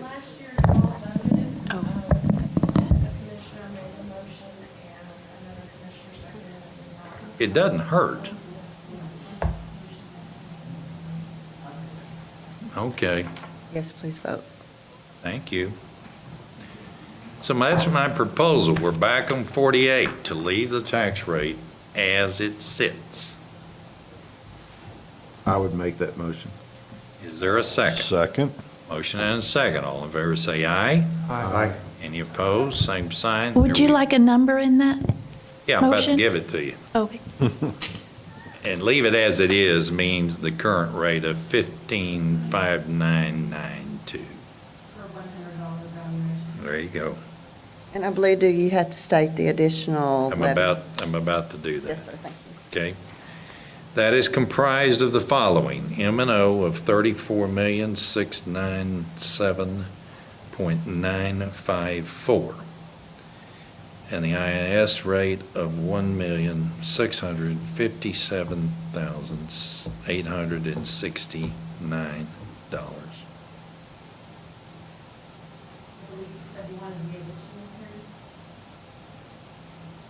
The additional revenue that it'll bring in? Yeah. 3,000,005. I'm looking for something else, $3,515,147. But these M and Os are not broken out by percentages. Where's Karen? Can you break those out, Madam Auditor, by percentages?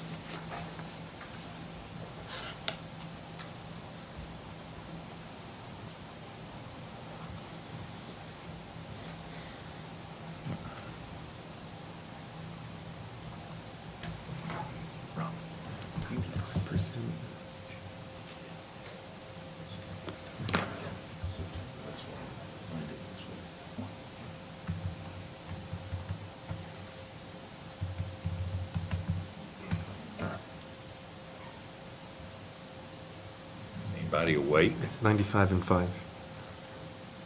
Okay, but I can't do it 95 and 5. I have to have it per line item, M and O and INS.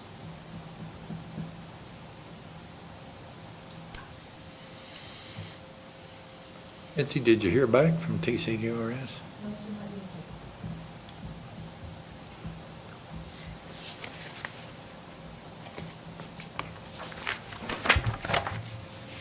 Putting my algebra to work, .14897. in- 14897. In INS. Yes. And .007453. Sorry, that's INS, the other is M&O. Yeah. Okay, so the M and O 34,697,954, according to the auditor, is .14897. The INS is $1,657,869, and that's .007453, correct? Okay.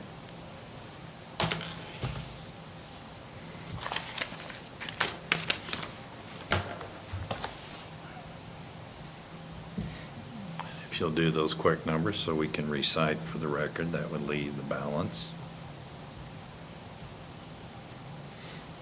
of $36,333,512 at the rate of 15.5992. I think I've now said everything I'm required to say, plus a little bit extra. Okay.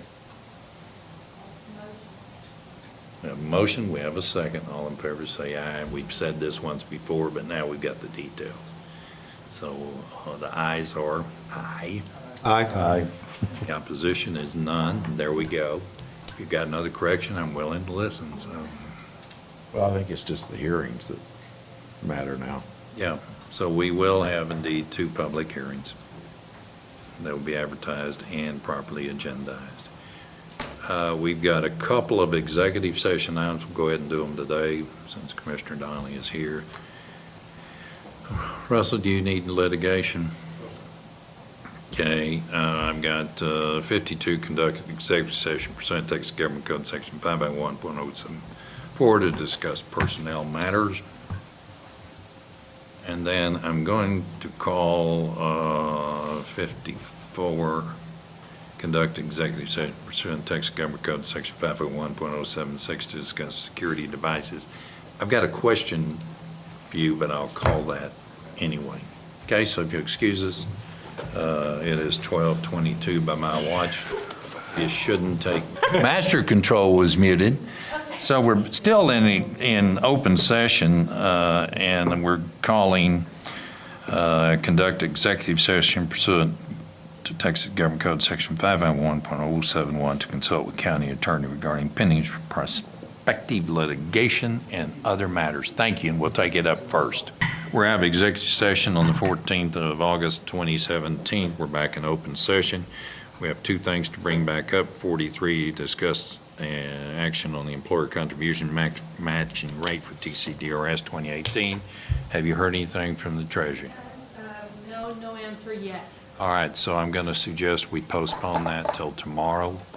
And then the other, if somebody's got an objection, please tell me.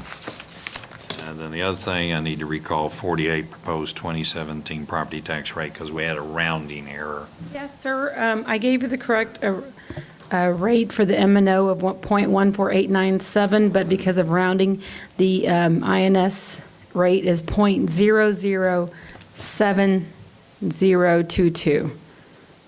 Okay, so the correction is for the INS rate due Thank to you. rounding error, and that will be .007022. Other than that, all the other numbers remain. Correct. Okay. Hearing any other business for today?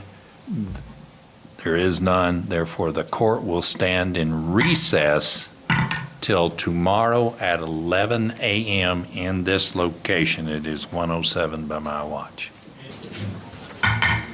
Okay, we are back in session from yesterday's, probably isn't. How about that? Does that work? Okay, so we are on August 15th, 2017. It's a continuation from Monday's court. Due to posting, we couldn't do one item. Let's take that up now, because we are in compliance. Item 49, discuss take action on salaries for elected officials. They were published in the paper. What was published by rule is anything that local taxpayers are paying for. And is there a discussion or a motion?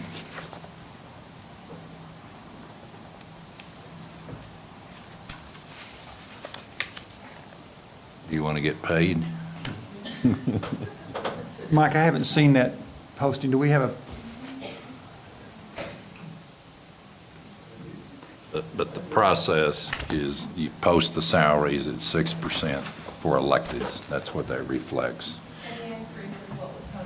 Yeah, and any adjustments. So the increase was the only thing that was on there, right? That's correct. So the full amount is not, it's just the increase per. Increase from last year.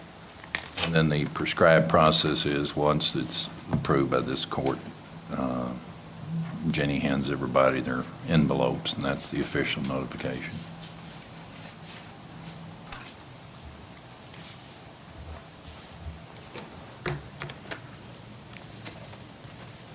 Those numbers were done by the treasurer, so.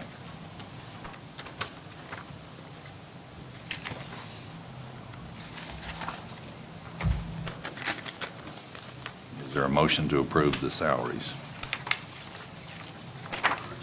I'll make the motion to approve the salaries. Second? Have a motion and a second. All in favor say aye. Aye. Any opposed, same sign. Motion passes. And while Jenny is handing that out, we'll get an update. As of midnight last night, a little after midnight, the Texas Senate rejected the House proposal for a 6% revenue cap and is pressing for 4%. That conversation will be in negotiations this afternoon, so we still don't know what it is. But it passed the House, right? It passed the House, but the Senate would not concur. They want a different number, 4%. And the House has said no. So you'll either get a new bill, you'll get some compromise and a reconsideration, or you'll get nothing. So we don't know. Session is over on the 19th. The governor has indicated that he's willing to call a second special session. Okay. So, with that, you got them all handed out, Jenny? Huh? Okay. All right. The next item, and there may be somebody wanting to say something. Let's go back to 43. That was talked about, no decision. Discuss and take action on the employer contribution and matching rate for TCDRS for 2018. Our colleague, Mr. Donnelly, is not here and had to travel, and he asked that we read this. Understand, this is not a vote. He's not here, so he's not voting. But it is his evaluation after listening yesterday and looking at it last night. And he says, my recommendation would be go to 190 and a 13.5 scenario. This would increase our liability by only $2,354,038 and raise our operating expense annually by $229,979. This does not max out our contribution. Okay. Now, we read that. The floor is open for discussion. The 13.5% that Donnelly's talking about, is that the contribution rate that he's wanting to do from 13 to 13.5? Is that correct? Is that what you had given us, Mitzi? No, sir, we hadn't really talked about increasing our contribution rate. We've been at 13 for a lot of years, and for all the scenarios that I had pulled you, 13 was still above our required rate, so. Okay, thank you. I just thought maybe there was a different number that we had received. No, that's just his assessment after reading what we got yesterday. And the other thing, Mitzi, you haven't gotten the update we asked for yesterday, is that No, correct? sir, I haven't gotten anything else from the actuaries. I sure haven't. Okay. Sure haven't. And then the other thing, some of you commented since yesterday, you have differences than what we started with on our contribution. But the starting point for the whole conversation should be, in my view, are we talking about employees from this date forward? Or are we talking about bringing forward all employees? I am of the opinion everybody contributed, therefore we should bring forward all the employees. If there's a difference in that opinion, please state so, because without knowing which group we're talking about, we can't move to the financial impact. That's true. So, I think it ought to be all. I agree. okay. I think it needs to be the same across the board. All right, so for purposes, there was no vote, but there's a consensus. For purposes of discussion, it is bringing all employees forward to whatever the contribution ends up being. Go ahead, Mitzi. Well, I compared the scenario that Robin mentioned. It's on page 7. It's increasing our match to 190% and paying in 13.5% instead of 13. If you'll compare that to the same line on page 4, which is just 190% and not increasing our contribution rate, the funded ratio stays the same. Our liability's still $18 million. We pay in $300,000 less this year in TCDRS that we'll send them. Our required rate is the same. I can't wrap my head around increasing our contribution when it doesn't seem like it does that much good. I think, and I'm just going off our preliminary conversation before he sent this to me, he was really questioning, when do we become fully funded? And I think he sees 13.5 as shortening. It does. It will get you there faster. It'll get you there faster. Here's what I don't understand. All these numbers down at the bottom. What page are you on? Well, 4 and 7, comparing the 13.5 and the 13. They're exactly the same. Yes, sir. Why? That's because what we pay in this year is not changing what the actuaries see is happening in our plan this year. We're simply paying in more dollars. And so our workforce and those amount of people that might retire haven't changed. So the only benefit to this 13.5% would be to become fully funded faster? Yes. Right. Yes. That's it. So this actuarial liability would start going down in years to come, is that Yes, correct? yes. You'd pay it down Yeah. quicker because Okay. you're paying in more than is required. And if we're, like right now, we're paying in what, 2.5%, almost 3% more than we have to? Well, we'll go to 3.5% more than we have to. So we're going to pay down our liability faster, we're going to get 100% funded faster, all of that faster. Is that the goal? But this one year. To 100% funded? Do what? Is that the goal, is to get to 100% funded? Yes, sir. It's always just been, and it's the goal of every county in the state, but there's very few that are there. Most are way below what we are. We're at 89, 88%. 89. I'd love to be in the 90s, I think just because it looks pretty. But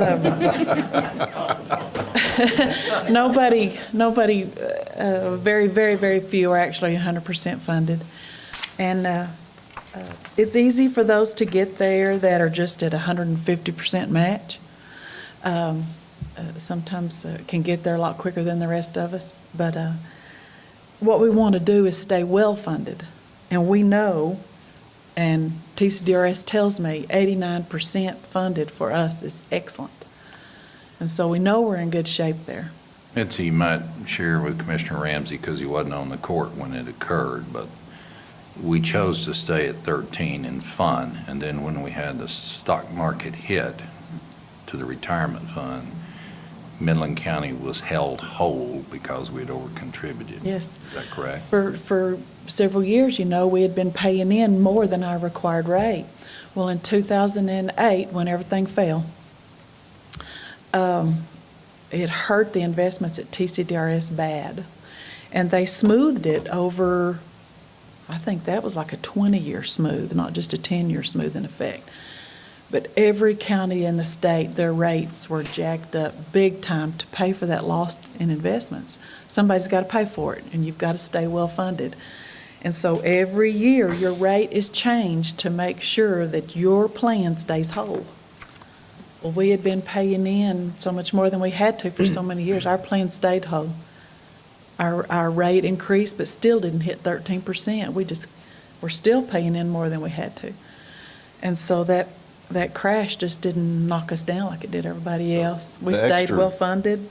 On Commissioner Donnelly's scenario, the extra, raising it 13.5% would help smooth that out even more. Sure. if we went up at a higher Sure. matching. And if you look on page 7 there at the bottom, I wanted you to know what increasing our rate would do to the budget this year. It's on the very bottom line where I penciled it in.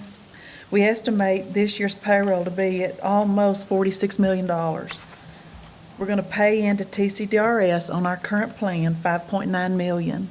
If we increase our match to 13.5, we'll pay in $6.2 million. Which is not a huge jump, but that's just what it does. Yeah, that's not a Do you know how many years? insurmountable jump. Excuse me, Scott. Do you know how many years it shortens the paid-up account if you go to 13.5 versus 13? At the 190? I can get there. I don't have it with me, but I can get to it. Okay. Mitzi, on that, Judge, I'm sorry, I'm going No, to you jump go in ahead. because it goes You go along ahead. with the same question you had. Currently, to pay it off, is it 2037? Am I reading this right? If we were to contribute 13, Are you in the very back? well, I'm looking at this page, right, at this one here, Okay, the new, okay. the third page, where it says projection of current plan required contribution rate.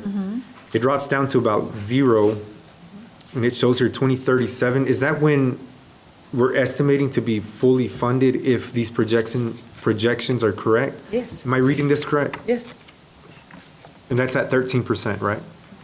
yes.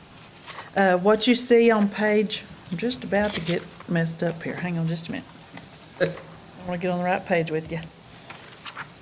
What they done, when they sent us this email yesterday, the very first, I want to say 4 pages are current plan, and the pages after that are with a change.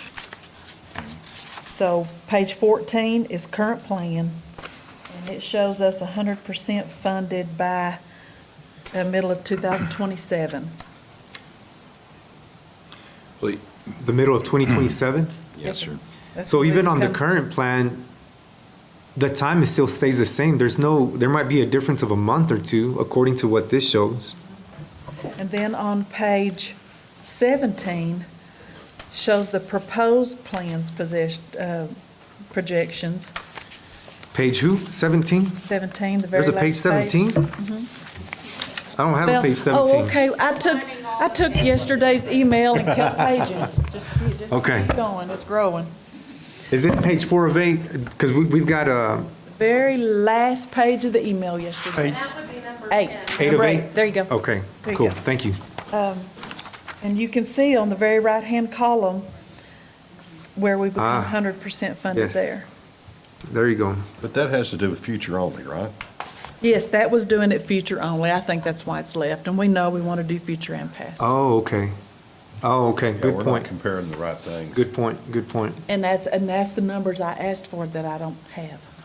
Please, I asked for them yesterday, and it just takes them more than one day to get it. I got you. please keep in mind what Mitzi's given us and the state's given us. These are based on a current workforce of the age and quantity we currently have.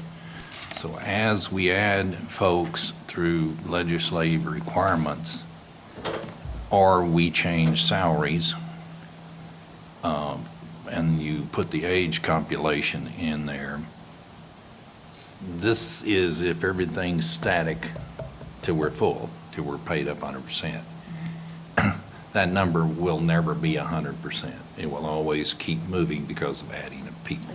It's a moving target, it always will be. You just try to get as close as you can get and make sure you're well-funded, and I think anywhere in the high 80s. But the other thing well-funded. that everybody needs to be aware of, this wasn't a miracle that happened all of a sudden. This is a plan Mitzi came to us with several years ago, and she is the architect, and she needs to be thanked for it because she got us.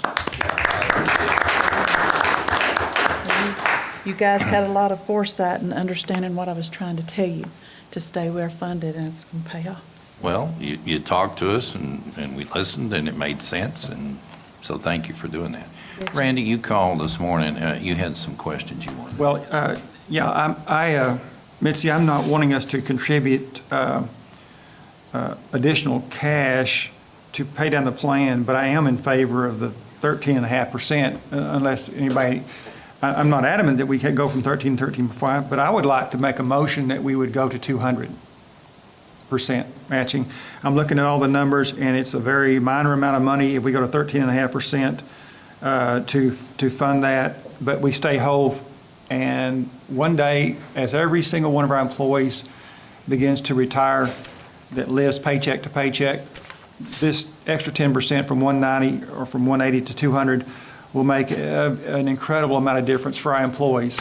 And we started out 20 years ago with Judge Bill Morrow, and Mike and I started the court together. We made a statement that this court has always tried to honor, which is our employees are our number one asset. And we have done some, in my opinion, some marvelous things with our tax rates, with our building this beautiful courthouse for a very inexpensive amount per square foot compared to everybody else I know, our tax rate. The Horseshoe is an incredible asset to our community. The library is nationally award-winning. So now I think it's a wonderful time for us to take the opportunity to be a real blessing to our employees and go up to 200. So that's my motion, is that we go to 200 and fund it with a 13.5%. So you don't want to do a 5 million like it was recommended? No pay downs because it's not required. If we go 13.5%, we stay in a wonderful position from now on. And I think that 10 years from now, 20 years from now, any problem that might exist is mitigated by the fact that you're trying to micromanage a mouse, but we're talking about elephant-type things that could happen with oil price, with our economy, people retiring. When they retire, the new person that takes their place is much less. So financially speaking, I feel really good that we can go to 200%. And so for talking purposes, I would like to make that a motion. Okay, Commissioner, we'll take that as a motion. Let me make sure I've got the backup correct. Stay at 13%. The motion is to go to 200 with no additional cash injection, which includes not doing the 1.25 million we talked about Yeah, yesterday. no cash infusions like that, but I am not Is in opposed to the favor. 13.5%. I think that's a Okay. very prudent So thing for us to. is your That motion, projection's on page 9. Yes, I'm So looking at page 9 right now, and it's the same as the 190. I mean, in okay, terms of- is your motion for purposes of discussion, go to 13.5, but 2-to-1 match? Is that correct? Yes. Okay. Yes. For discussion, we accept the motion. Is there a second on the motion? I've got a couple more questions before we continue. All Judge, right, can then I do that, or do I need to? Yes, we can, because let's have some discussion before, and if there is a second afterwards. Did you have something you wanted to say? You were making a gesture. Oh, okay. Well, I didn't want to preclude anybody in the courtroom from talking, so I'm not expecting a second until there's been plenty of discussion. Okay, Well, Commissioner, And I excuse know me. y'all are probably already watching it, but be sure you look at the yellow line there where it shows our liability. But when you start paying in 13.5 every year instead, that's going to continue to drop. Right, our liability goes down, and a very, very minimal amount of extra money we put into the system from 13%. Okay. We're in ahead. very good shape financially. We have very, very decent reserves, and we have taken the opportunity over the years to do incredible things without going into debt. And now it's, in my opinion, it's the time to do this. Okay. Commissioner, I'd like to ask a couple of questions before we continue. Mr. By the way, Sanchez. I agree with you 100%, Randy, with what you just mentioned. I just want a couple of clarification. On page 9, just to make sure, it does say the 13.5, it does say the 200% past and future. Past and future, correct. Then it says here that our funded ratio would go from 89.2 down to 86.4. Is that correct? Yes, sir. Okay. Then the next question is, the estimated payroll we've got here is 5.9, and it would increase to 6.2, just like what Commissioner Donnelly mentioned, the 229,979 increase. Is that correct? Yes, sir. Those are all my questions. Okay. Because 13.5% of our payroll is the same, no matter what your match Right. is. 13.5% of payroll is 13.5% of payroll. That Okay. number's not going to increase. And as a reminder, it hadn't changed, but let's keep in mind, what does this do to us? It increases the liability. Is that liability pertinent to how we operate? It isn't, because we don't use debt. If we get in a position to start using debt, it will be very pertinent to us, because our borrowing rate will go up. Is it a fictitious number? Yes. But could it be realized partially? Yes. But it's the same discussion we had yesterday. Randy, you also asked if we were going to take any comments. We can if you want to. It's totally up to the court. Well, I see a lot of people in the courtroom this morning, and I didn't want to preclude anything that anybody has to say, and so I would welcome, Mike, with the court's permission, anybody in the audience that wants to address this issue. Well, I don't know that we're precluded from taking comments at all. I know it's not a public hearing, but it is, if a person, Well, we're county talking employee. about employees, so Right. this is kind of within the family, so to speak. Well, I want you to know, coming from me, I appreciate you looking at it. I appreciate all 5 of your time taking hours to go over these numbers and really look at it closely, Okay? and to paying attention to Okay. what actually is going on. I appreciate you. Mr. Sanchez, do you want to hear from anybody? Yeah, I mean, it's, Okay. Commissioner Ramsey, you want to hear from anybody? It's fine with me. Okay, based on the consensus of the court, anybody that wishes to speak on this may do so. As with any speaker, we ask that you state your name and your position, and you'll be limited to 3 minutes, just like any member of the public. David Cobles, Justice Peace Precinct 2, concur with Commissioner Prude's motion. We'd like to see that for our employees. You know, a lot of us have dedicated most of our adult lives to service of Midland County, and this little thing really helps a lot, and it would help the employees from top to bottom, and we appreciate that motion and ask you to second it. And second, thank you, Mitzi and Veronica, for the service that you do. You've done a lot for the employees over the years. I think it's underappreciated, and I want to tell you thank you for what you've done for us. Thank you very much. Thank you. Thank you, Judge. Anybody else wishing to speak? Seeing no one, oh. Gary Painter, Sheriff, I deeply appreciate all the thought and the effort that has gone into that motion, and appreciate Mitzi. I know she stands for the employees and has ever since I've known her, and all the time that she worked for me, she supported the employees.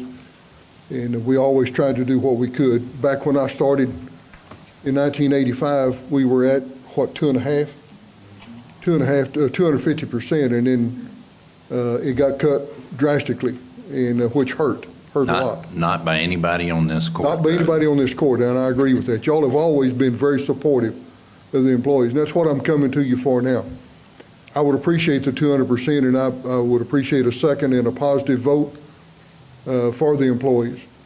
It would be a great means for us to recruit people, to get them on board. But to help people that are living paycheck to paycheck, this is going to be tremendous. It'll be outstanding. And I appreciate everything that you're doing for the employees right now. But I'd appreciate a second and a positive vote. Okay, Sheriff, thank you. Thank you. Anyone else wishing to speak? Ross? Ross Bush, District Clerk. Ditto what they both said, but to expound a little bit on what Sheriff was saying, this would be a very good positive for us keeping employees. As you all know, we go through employees, ups and downs, and the main thing is money. But if we can have something like this to offer new employees and current employees, I think that we would definitely see a drop in people, oh, I'm going to go to the oil field and make $500,000 this next week. You know, look at something down the road. Being able to see a future with the county, and that the county is going to take care of them now and when they retire, instead of that flash in the pan like the oil field gives them. And thank you again, and echo, thank you too for taking care of us. Okay. Thank you, Ross. Anybody else wishing to speak? Not hearing anybody else. Point of privilege, and that is a thank you to my colleagues, and don't tell Donnelly I said this, I'll never live it down. But to my colleagues, past and present.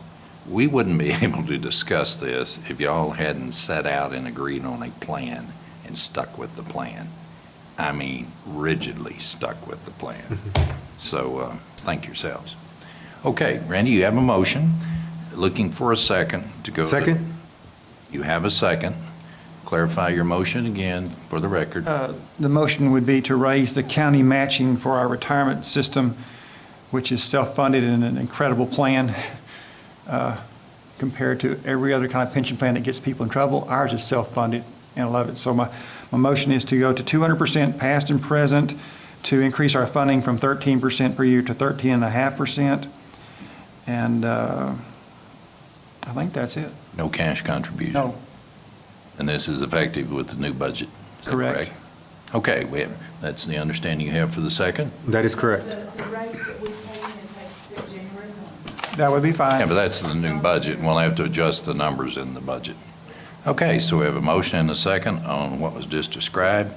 All in favor say aye. Aye. Aye. Any opposed? Motion passes.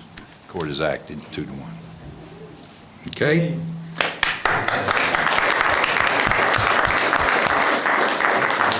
We did. Oh my gosh, there'll be flowers arriving.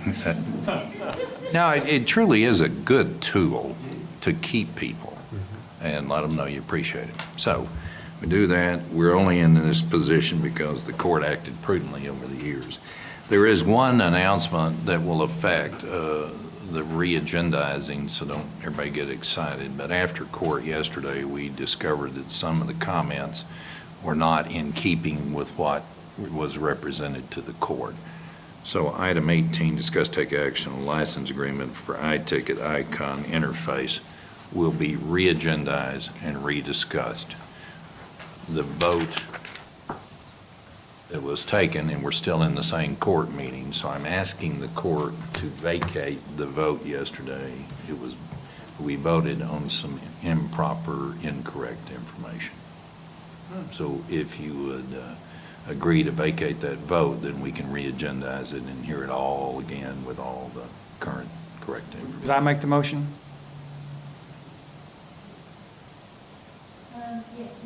I would agree to Vacate the vote? vacate, to make a motion to vacate it, to Okay, discuss it who had further. the second? I don't have exact. Okay, so if you can't make it out, then it would have to be by consensus of the court. So do the others of us agree to Randy's motion to vacate it and re-agendize it? Yes. All right, you have a unanimous decision. Okay, with that, I think that completes our agenda, unless you have something, Russell. I was going to say, Judge, that you can do anything that was on the agenda yesterday. Okay. So if you want to actually discuss that item. Okay. then you can do that. Can I Is can I there ask a any- question? I'm actually late for another board meeting. Okay, so we'll put it off. The item requested will take place next court meeting. And as of this date, 11:44, the court. Motion to adjourn. Second. Motion second, all in favor say aye. Aye. Court's adjourned.